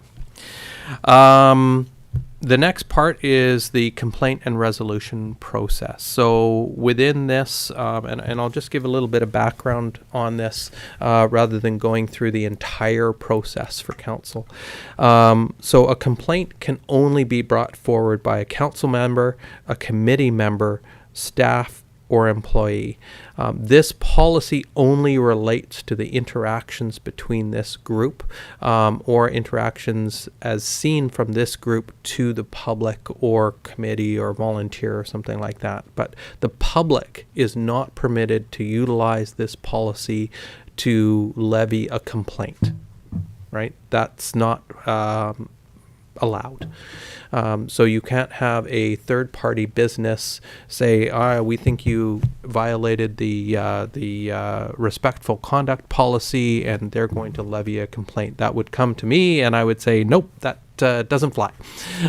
It would be quashed right at the beginning. There's no avenue for the public, a business, an entity, an organization to utilize this to unduly influence council in any way through threats of litigation or investigation or anything. So this is only with respect to an internal document and process. Essentially what this process does is it has to be a formal complaint. If it's not in writing, then it doesn't exist. If somebody isn't willing to write it down and give details, then essentially we don't care. There's a specific format that it has to come in, but there's wiggle room built into this process to allow for different circumstances that come forward. Any complaint that comes forward will do a preliminary assessment by the CAO. So we'll take a look at it and see if it holds water. And if it doesn't, then we inform the parties that no, this isn't going anywhere. There's nothing, no violation here. The goal here is if there is an issue that arises, that the issue would be rectified through an interaction between the parties rather than through a formal process. So a complaint would come in, we'd take a look at it. If there's something there, the informal resolution process would be to bring the two parties together, find out what happened, see if you can come up with resolution to the issue, and then it's done. Right. If that isn't the case, then the process in Part 4 provides a full, rounded out process to how it would unfold. The reason that this is quite robust is when a complaint is levied and if there is validity to it, it's very hard for a council to say, hey, now we need to consider what type of process this is going to undertake. It's also very difficult for me as a CAO to do an impartial investigation into misconduct or a breach of the policy or the policy. So we go straight to a process where we invite somebody else in that is unbiased, impartial, can look at it, and then do a report, and that report is brought back to council. At the end of the day, this is a decision of council to accept, reject, any report that comes before council. It is council's decision as to whether or not it should be actioned or not, whether the recommendations attached to an investigation are credible, appropriate, and if any remedies need to be actioned or not. So it's fully in council's hand once that investigation is complete. It's always the decision of council at the end of the day, right? So you wouldn't have an investigator making a recommendation and having to action those. You wouldn't have the CAO doing an investigating, reporting back to council and saying you must do this. There will be recommendations attached to the report. It'll be fully reviewed, but at the end of the day, it's council's responsibility as elected officials to take responsibility and determine any actions for fellow elected officials. So this outlines, and it's really important for me as the CAO to have clear guidelines, step-by-step process, so that it's not a debate at the council table whether or not a process should occur, how that process should occur, and what happens during that investigative process. It bogs down and creates difficulties between the council and staff relationship, and can really damage a lot of things when your relationships, when that process is being negotiated at an open council meeting. So that's why this process is quite specific and robust. So in general, are there any questions, concerns, changes that council would like to see within this process? Any comments from council? I think it's a really good system, like description of the system, what to do based on what the situation requires, and I understand the need to have that to make your job easier. So I really appreciate it. It's a lot of work. I think it's great the way it is. I Thank don't like it. I don't like it at all. I have friends who are in unions, both with BC Transit and BC Hydro. And this complaint-driven resolution causes so much friction and lost sleep, stress, and long-term disability, mental health issues. And I can see that even a frivolous complaint, when I look at the process, we're talking 30, 90 days. That's a lot of time, to have that weighing on your mind. And the threat of even a frivolous complaint would hamper, or could potentially hamper, respectful conduct out of not fully grasping the situation at the time. I see the need for a policy and potentially, an informal avenue for resolving it. But when it comes to, this very rigid, everybody's got to do this, it doesn't leave room for it's sort of an informal apology and let's move on. It's like once it's there, it's kind of you're in this process. And I realize you have said there is an informal resolution, but both parties would have to agree to the outcome of that. So personally, as someone who doesn't sleep very well at night, as it is, something like this would definitely put me over the top. So that's just how I feel about it. And I understand that it's not everybody's concern, but it's definitely mine. And Mark's not here to speak to it either, so be interested to hear what he has to say about it. Not a fan of rules. That's just the way it is. We signed up for one thing, and it feels like midway through there's this new policy. Potentially wouldn't have signed up having known that, and my fear is that future councillors who may come to decide if they want to run or not, this could be a potentially negative consideration for them to run or not to run. I don't think we would tell them about this policy until they were elected. Exactly. It feels like that's what's happened here. So, there's talk about, that the public trust and other councils are having these issues. That if we're being entrusted with the direction of this town, and we have a lot of work to do, and if we can't be, if we're trusted with those important issues, but we're not to be trusted with each other, it just feels weird to me. So I guess I can speak to it because I've been going to conferences for 8 years now, and at every conference there's at least one session on respectful conduct, because it does occur. There's very disrespectful conduct at some council tables, and that's why the province is mandating this policy, because it's not just for us, it's for future councillors that are going to be sitting in these seats, and we don't know who those people are or how they're going to conduct themselves. So it's not just for us, it's just as a guideline for councils in general.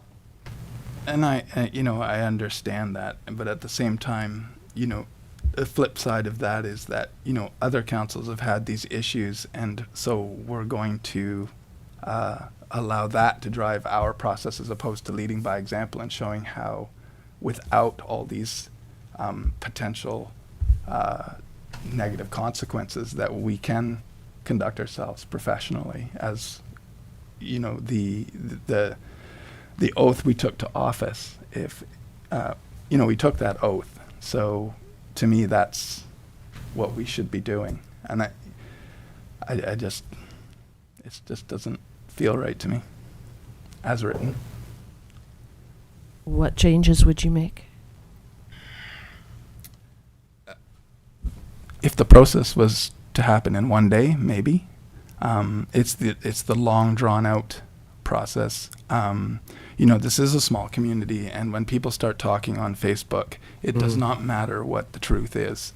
And if let's just say a frivolous complaint was made, it doesn't matter if it was frivolous. It's too late. Mr. Lawrence, any thoughts on that?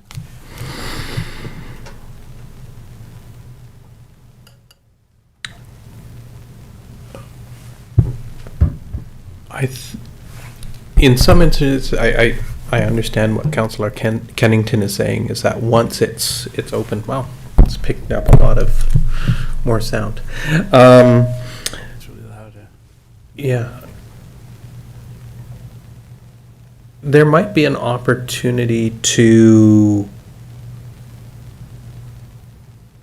make the informal resolution process more prominent, saying maybe it's going through, it's like must complete an informal resolution process prior to moving on to an investigative process. The challenge is when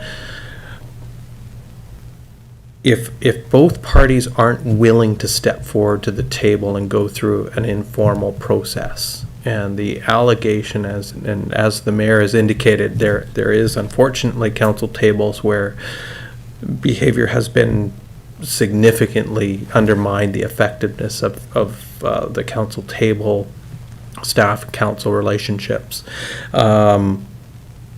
where we're forced to go through it through Workplace BC and WorkSafe requirements. This provide there needs to be some sort of avenue saying it's like, okay, if a behavior occurs that is really inappropriate, how do we go through that investigative process? How do we verify and determine what has actually occurred? And if we leave a gap there,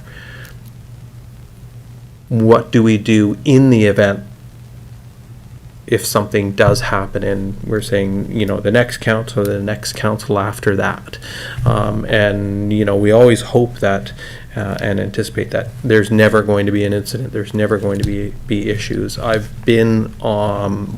worked with councils that are fabulous, and I've worked with councils that I no longer work there because the council table was just not healthy, right? And there was no avenue for council to try to rectify that, because there was one voice that determined that they were an elected official and they could do whatever they wanted because they were an elected official, and there was no consequences for their actions, and there was no avenue for the mayor or the rest of council table to do anything, and it ground the decision-making process and the effectiveness of council to a halt, and for the remainder of that term it was just chaos. So the informal resolution process is definitely the preferred method in every situation.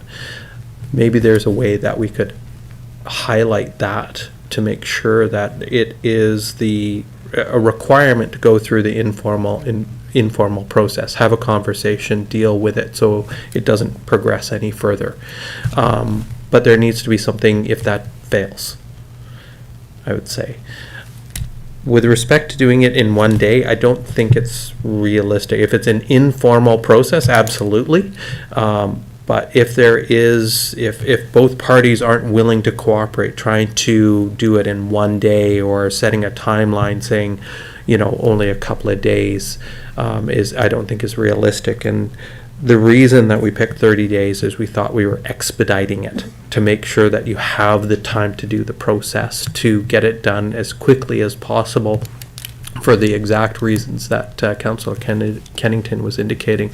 You don't want this hanging over your heads for 6 months or a year or something silly. So moving it as quickly as possible is definitely the goal.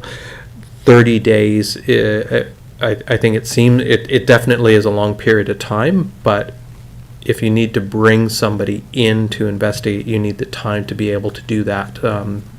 It usually takes a week.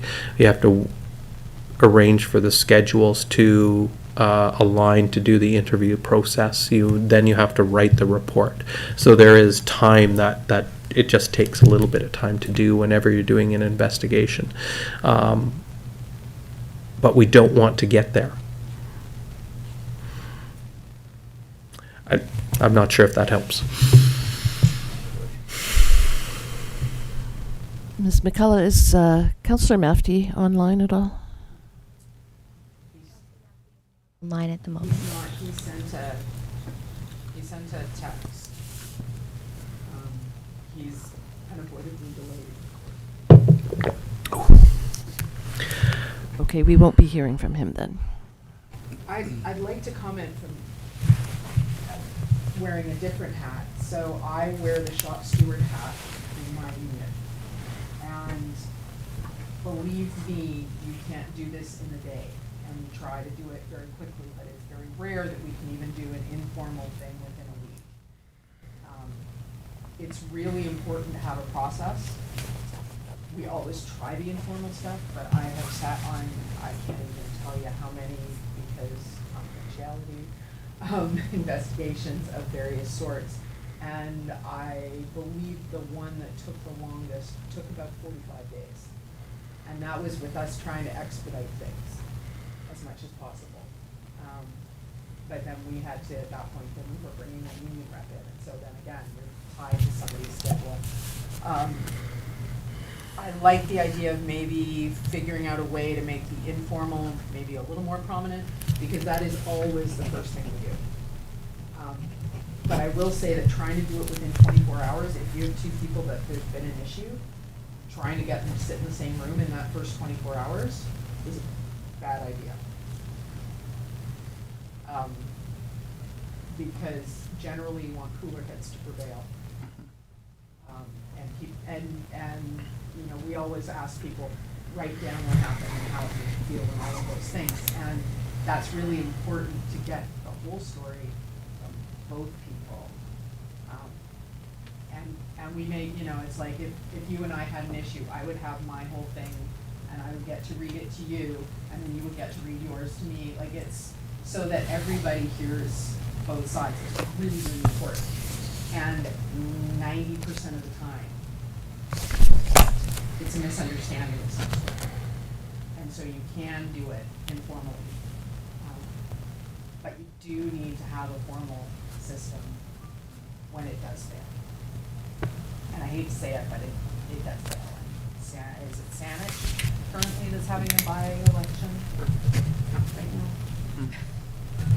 just find these types of policies, and I'm not anti-union, but it seems to breed toxicity in the workplace rather than alleviate it, because there's only one way to resolve your conflicts, and it's through this process. Working in the private sector my whole life, never ran into this once. I only ever heard it from union shops, and I just got to add, my wife's in the HR and she's worked for large engineering companies, and the way things were resolved, it wasn't like this. Like, it just feels oppressive to me.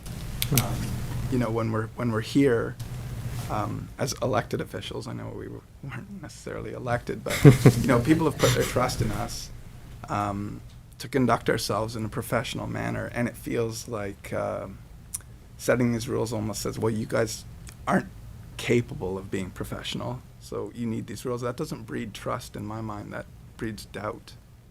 So that's just the way I perceive this as someone who's worked in the private sector my whole life and not had these kinds of experience. There's been disagreements in the workplace, and we handled them right there and then, and it's done. It just seems like the formal process is just like, oh God, it's just on and on and on. 30 days.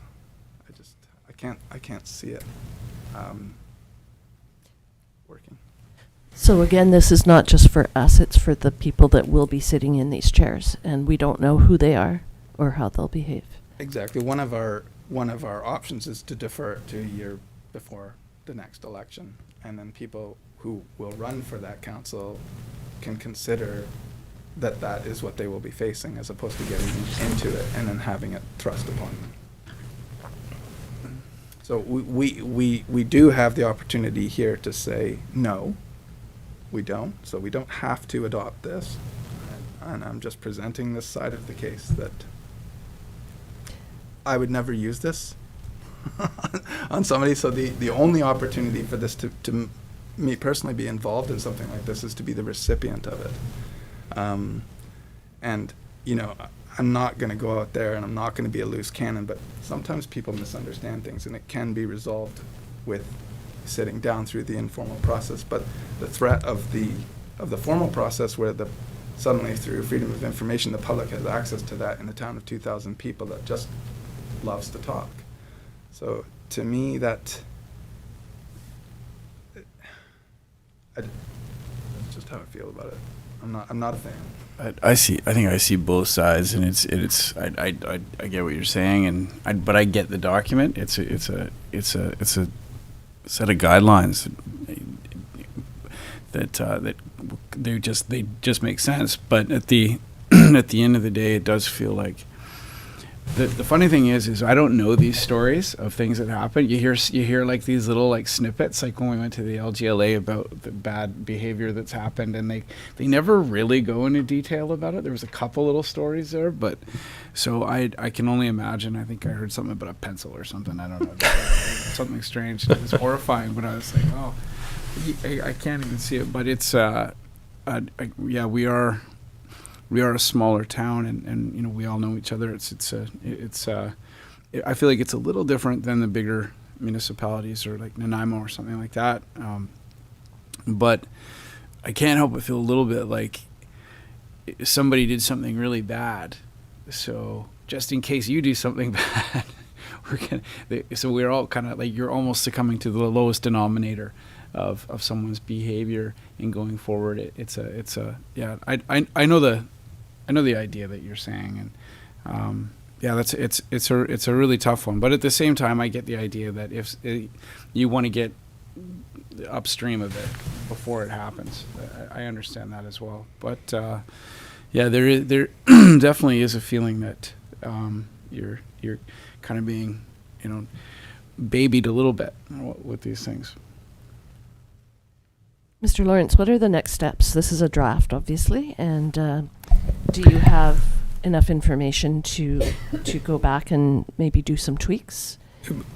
I can tweak this to council's desire, so it can come back as many times as council would like to see it.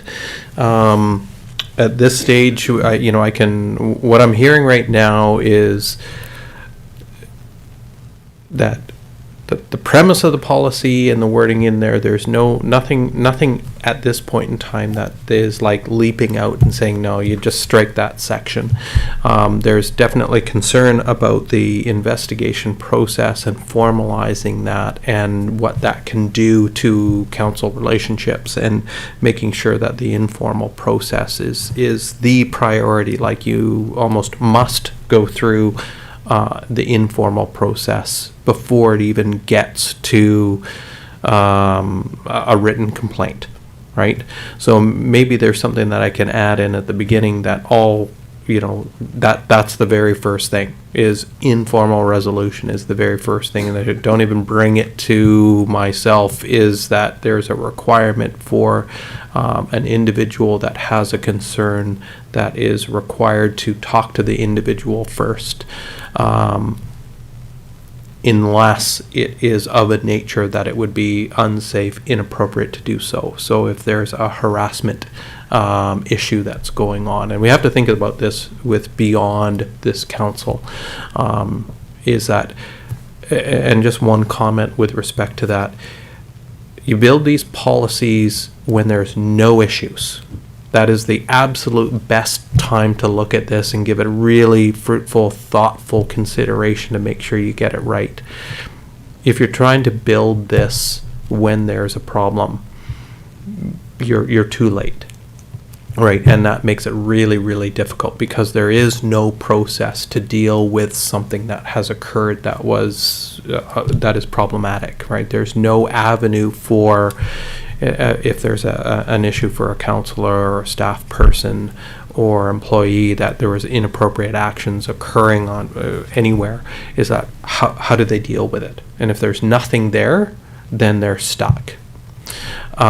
So I think it really is important, even if this was to be deferred until the year before the next electoral cycle, I would still encourage council at that time to say adopt it then, before the next council is in, so that they're aware of, like, this isn't going to go away. It'll just mean that they'll have to consider it and have the same conversation. So whether it's adopted or considered today, or if it's considered tomorrow before the next council iteration comes forward, then there should be something in place. Otherwise, it's a continual cycle. And when you do need it, it's going to be too late. You hope never, ever to have to use this. You do it, draft it, adopt it, put it off to the side, and forget about it. I think it says that it has to be, this policy has to be adopted within the first 6 months of the inaugural meeting. Or a statement saying why you're deferring consideration of it. Okay, so next up would be for you to do your tweaks, and then we also need to hear from Councillor Mafty on his Correct. opinions. Yeah. Yeah. Is there anything else? The informal resolution process, that one's definitely top of mind. It would help to get a little bit more direction from council. So the investigative process, keep it, ditch it, do something with it, change it. I think it has to stay in there. Mm-hmm. Yeah, I'm fine with the whole document as it is, personally. But Councillor Kennington is not comfortable. No, if somebody does something that is so bad, there's already laws in existence to handle those things. So we're putting laws on top of laws. And to what end? I think this has more to do with behavior. It's not like somebody's going We're talking to... about harassment here, which is not... Not necessarily. There are areas that are not covered. So if I dig up past experience, so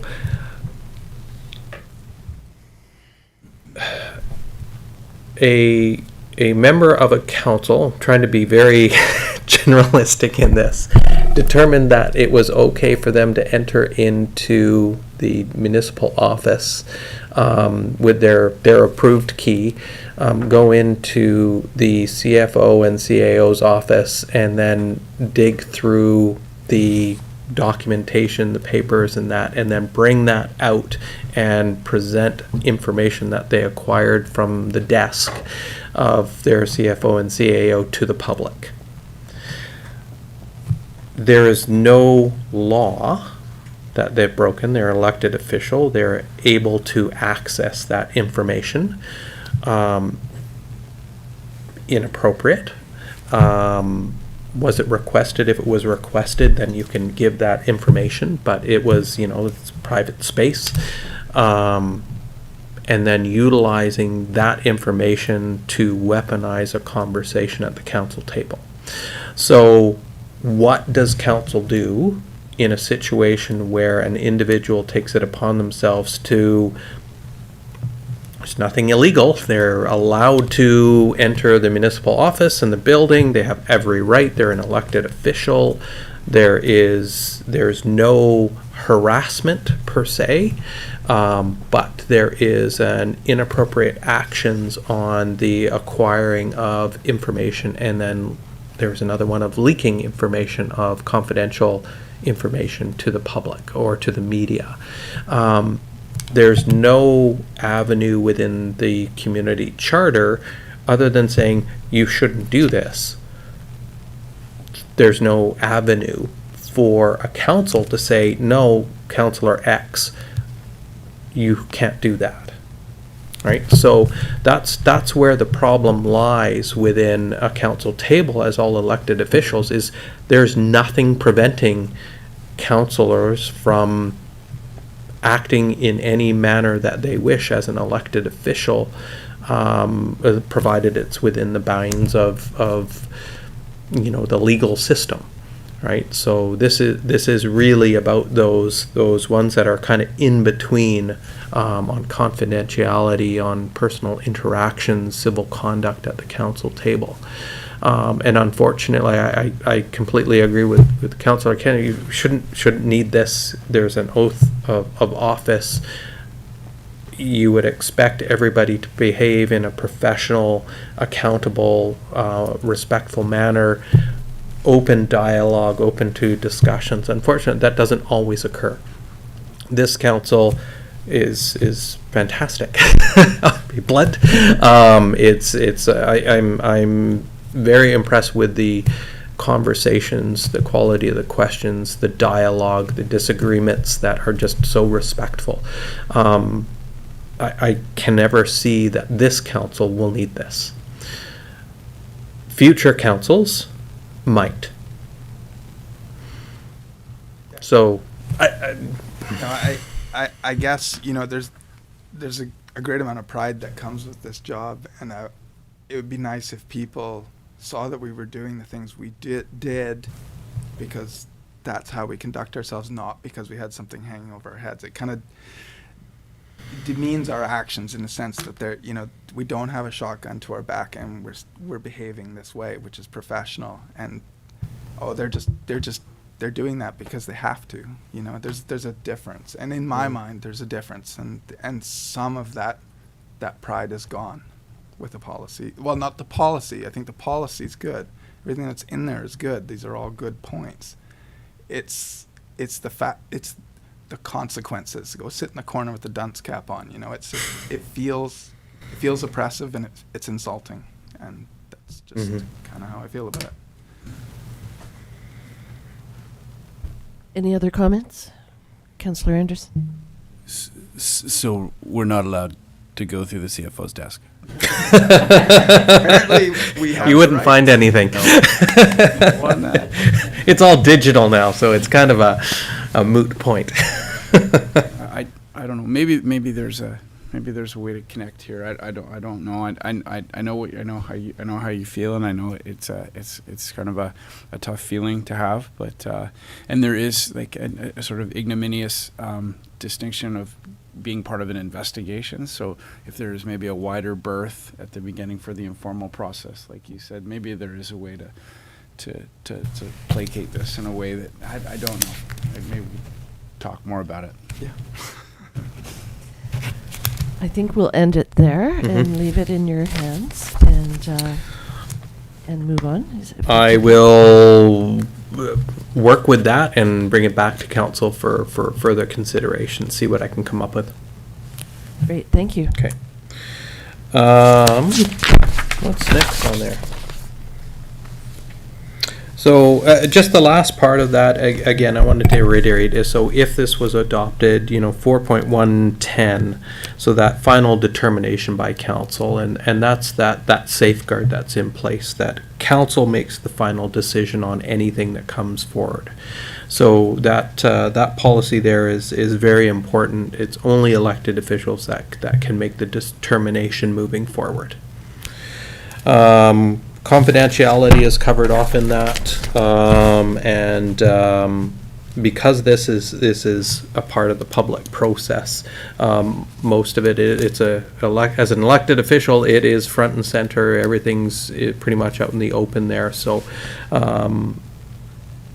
there is that release of the final report and decision of council at the end of the day that has to occur.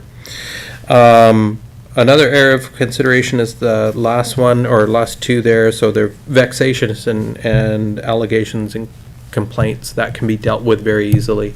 And there's a section there that it's just somebody complaining about somebody else. There's an avenue for dealing with that.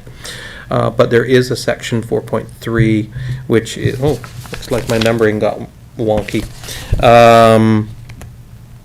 Reimbursement of costs, right? So this one provides an avenue for if there were any legal costs that arising from this, that there's a process for council to authorize expenditures related to legal fees. There's a provisions in there for the first complaint and up to a maximum of $10,000 for legal fees if they wanted to contest the decision of council. They could use that avenue. This again is only with respect to this policy, right? So the indemnity covers everything else, like council in the normal decision making and process of working as council with respect to your roles, responsibilities, and duties. It's fully indemnified, except excluding deliberate criminal acts. So this is only with respect to this policy. Everything else is covered under the indemnity clause.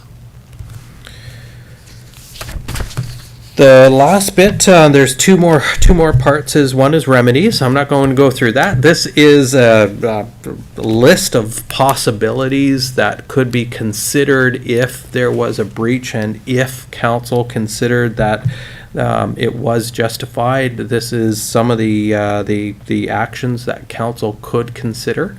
Some councils have used it to send a message to an individual that was acting inappropriately to try to stifle the inappropriate actions. The one thing that we do know from past iterations of a conduct policy, if there's no consequences, then there's no point in having this, right? Because then it's just like, oh, you did something wrong. And it's like, okay, moving on, and they continue to do the same behavior because there's no consequence. So it is one thing that can be make council very trepidatious and nervous, understandably so. But in the event of something going completely sideways, elected officials and your roles as an elected body, there's not much a council can do without sort of a list of things that you can look at, right? Because you can't remove them from their seat as a councillor for really inappropriate behaviors or something like that, because they are a representative of the community and duly elected. So this is where this list has been sort of generated over time as possibilities. Any comments on those last two pieces? And then the last bit is committee members. There's, because committee members are appointed by council, then this policy would come into play, that they would have to act with integrity, et cetera, in accordance with the policy. The difference is if there was a breach, then council, mayor and council would basically just remove them from the committee. There wouldn't be any other actions or anything like that. It's thank you for your service, we're replacing you. And this provides that avenue for council to determine that somebody serving on a committee of council, that if they're acting inappropriately, that you have an avenue to, choose to move on to somebody else that more clearly reflects the intent, desires, and behaviors that council wants on a committee. So that's what the last section is about. Any questions from council? No, I think we're good. Okay, so just to make sure, so at this point in time, the generality of the policy is okay, the clauses are in there. The investigative process is the really key component that I need to look at and bring something forward with respect to ensuring that the informal process is front and center and is the primary resolution process more than anything else. Correct. Okay. Is there any other comments, any other areas that I should be looking at? I would say potentially expediting some system for expediting if it goes to a formal process. Mm-hmm. Just so, as Councilor Tim said, I mean, and I agree from personal experience, the longer it drags out, the worse it is. So, but I also understand that there is a limit on how fast things Are we good? Yes. Okay. Thank you, Mayor. I will move that the committee of the whole rise without reporting. If I could get a seconder. Councillor Hoare. Any further discussion? All in favor? None opposed, and that carries. Would we like a bio break? Okay. It is 6:20. We'll take a 5-minute break.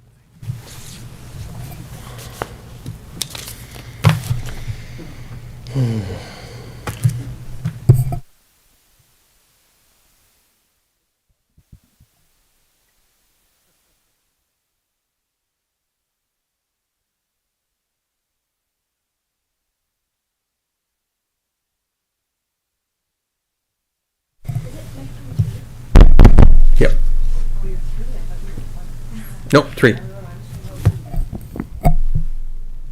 How's that? Oh, that's better. Yeah. One little bump and Tofino can hear me.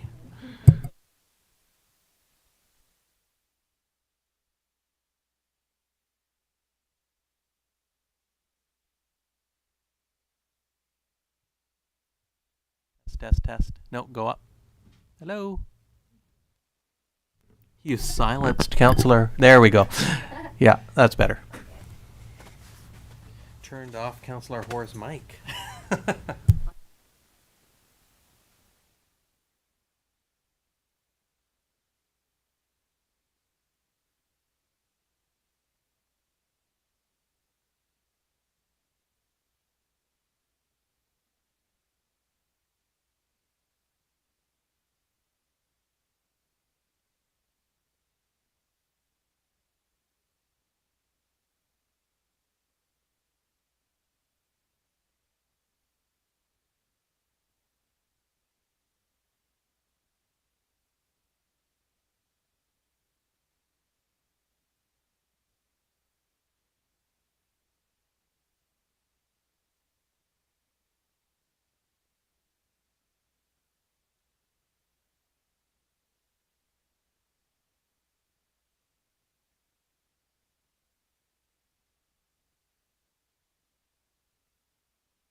Okay, we'll bring this meeting back to order at 6:26. Are there any notices of motion? There are two correspondence items. The first is a request from Strawberry Isle Marine Research Society, looking for some space on district property for a placement of a storage container to do with rescuing entangled marine mammals. Mr. Lawrence, you had some input into this, I believe. Thank you, Your Worship. So they came to request council they've requested council consider allocating some space for the storage CCAN. They are currently out in Tofino. They reside in the public works yard out at Tofino.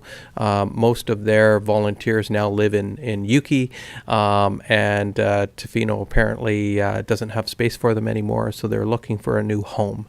And as the mayor's indicated, it's marine mammal rescue equipment and other mammal rescue equipment, so they're just looking for a place to store their 20-foot CCAN. Before this letter was received, they contacted us through Mayor McEwen, and we did a preliminary investigation to say, do we have any spots that are potential that could fit a CCAN without being front and center or disrupting operations. We did find a place behind Public Works. There's a plot of land that is undeveloped that is accessible from the backside off of Forbes Road that wouldn't be in the Public Works yard because we have limited space there and we weren't sure about access for it. So there is a possibility that there is a spot that would be suitable for them to house their CCAN and allow them access without having to enter, a district facility at all hours when they need to action a rescue or something like that. So they're asking what we're asking for right now, or what they're asking for is council interested in entertaining a land use agreement or lease or something to allow them to store a CCAN for their society on district property, and if that is the case, then we just need some direction from council before we start weighing into any form of agreement or developing the agreement to bring back to council for due consideration. Thank you. I do have a potential motion here. I would move that Strawberry Isle Marine Research Society's request for an in-kind donation of space for their new storage container be referred to staff to present a report to council at a future date. I would second that because I was actually going to ask if that could happen. As somebody who has worked with some of the marine mammal rescue operations when I worked at the aquarium, they need gear and they need to be able to get to the gear. So I think it would be worthwhile to see if we can help them. Thank you. Any further discussion?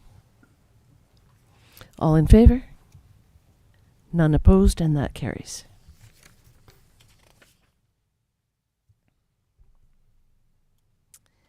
The second correspondence item is regarding a survey.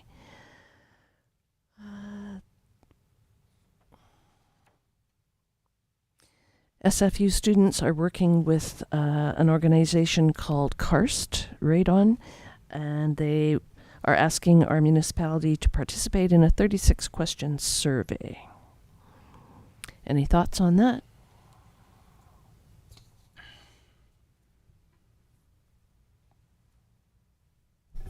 Yes. Yes, we should participate. Well, I'm a fan of education and learning, and I'm like, I need to learn more about radon. I thought it was interesting. There was a link in that letter that says you can explore the BC Radon map to learn more about radon in your municipality. So that's something that I'm going to be doing when I get home.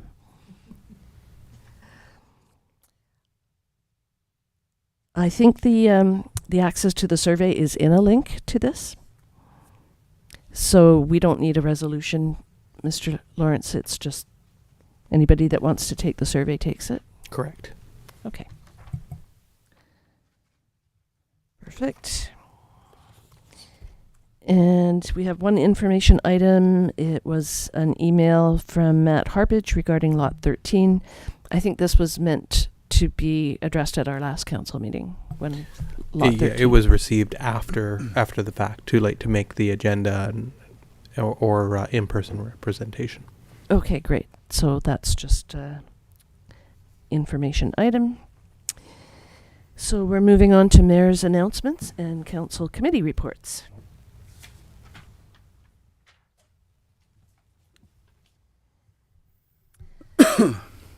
Councillor Anderson. Yes, so I'm trying to think of all the things that happened here. I'm a bit sleep deprived right now, so my brain's not really working great. But I don't know if you want to talk about this, but we attended the SD School District 70 breakfast. So that was great. Chance to meet the school district folks there. That was I learned a lot. It's my first time being involved with that. So yeah, I think if we could just push out one more time, their strategic planning survey is on their website. I found it was really easy to, I just Googled SD70. It's the first thing that came up, so it wasn't hard to find. And that survey that they're hoping as many people as possible do closes April 14th, so it's not too far away that ends. And then I guess whatever school, because you mark down what school like your children go to, if whatever school does the most wins like a lunch. So I don't know. Hopefully Euclid Elementary wins. What else? I met briefly with the developer from High Focus. It was Paul Rossno. So he seemed like it was actually a good conversation. He was actually a pretty fun guy to talk to. He's been out here so much. He's kayaked here for quite a long time, so he knows the area and whatnot. So, yeah, that was an interesting conversation. I'm sure there's more coming with that.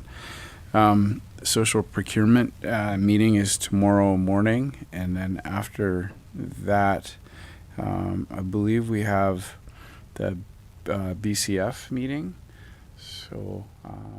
And I guess I'll see you guys there. You probably go ahead of us, I think, for that, right? Okay. And then I have the ACHN Table of Partners in-person meeting, which happens, I think that's on April 19th, and that's over at Itatsu.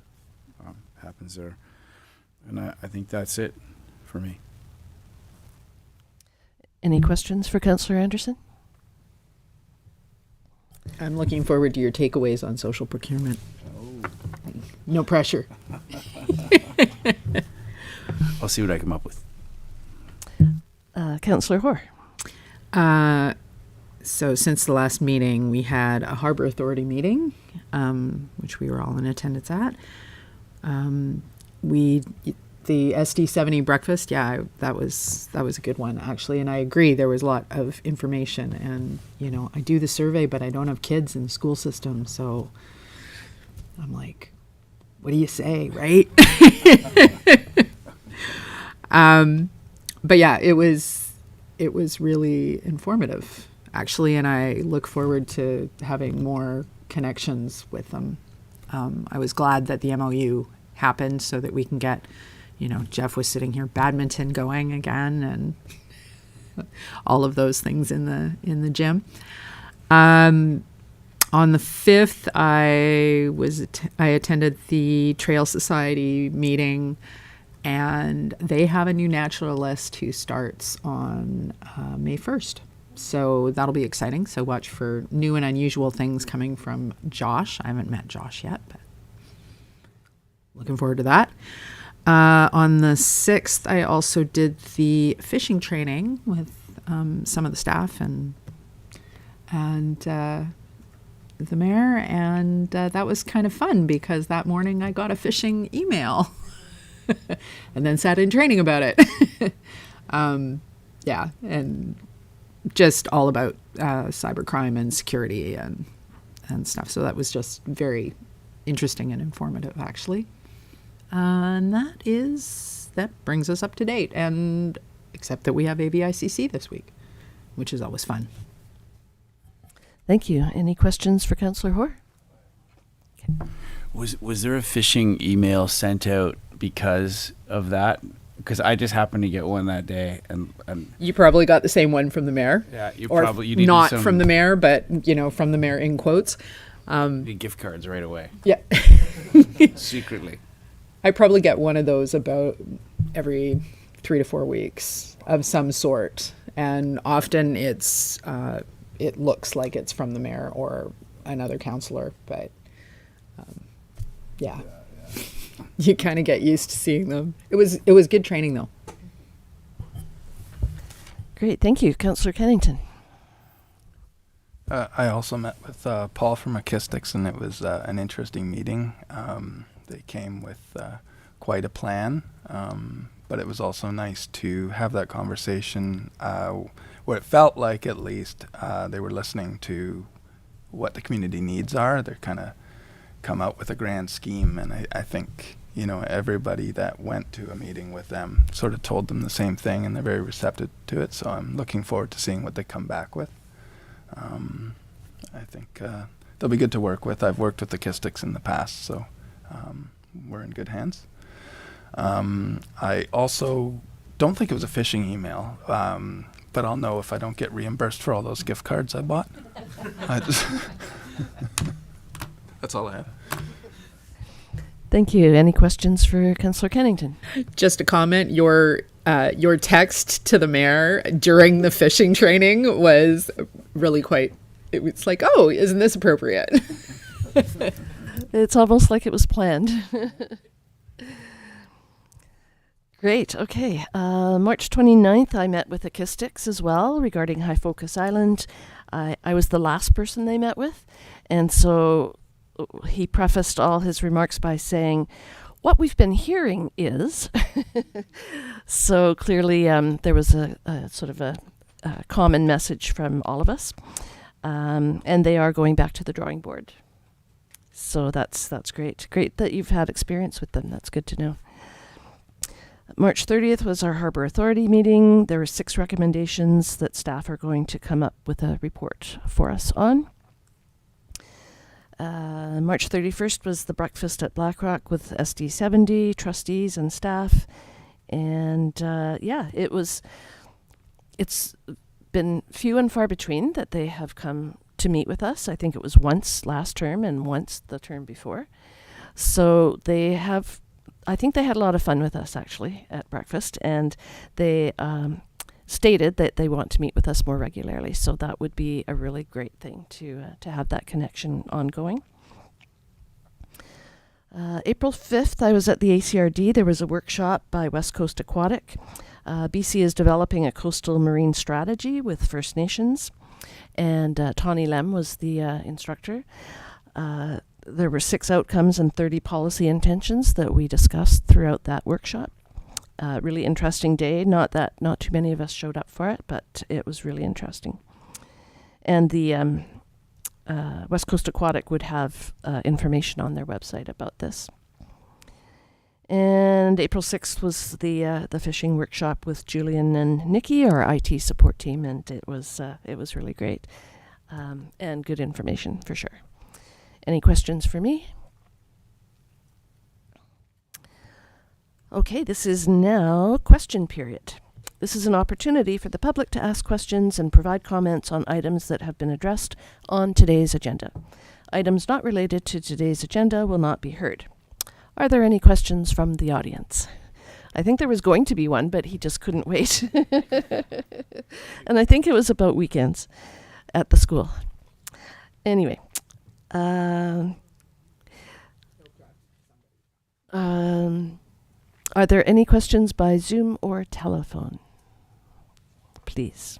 No hands raised at this time. And have we received any questions via email to communityinput@ucluelet.ca. We have received one. However, it's not relating to content for this council meeting, so will be referred to a future agenda as a correspondence item. Perfect, thank you. I will now call this meeting adjourned at 6:42.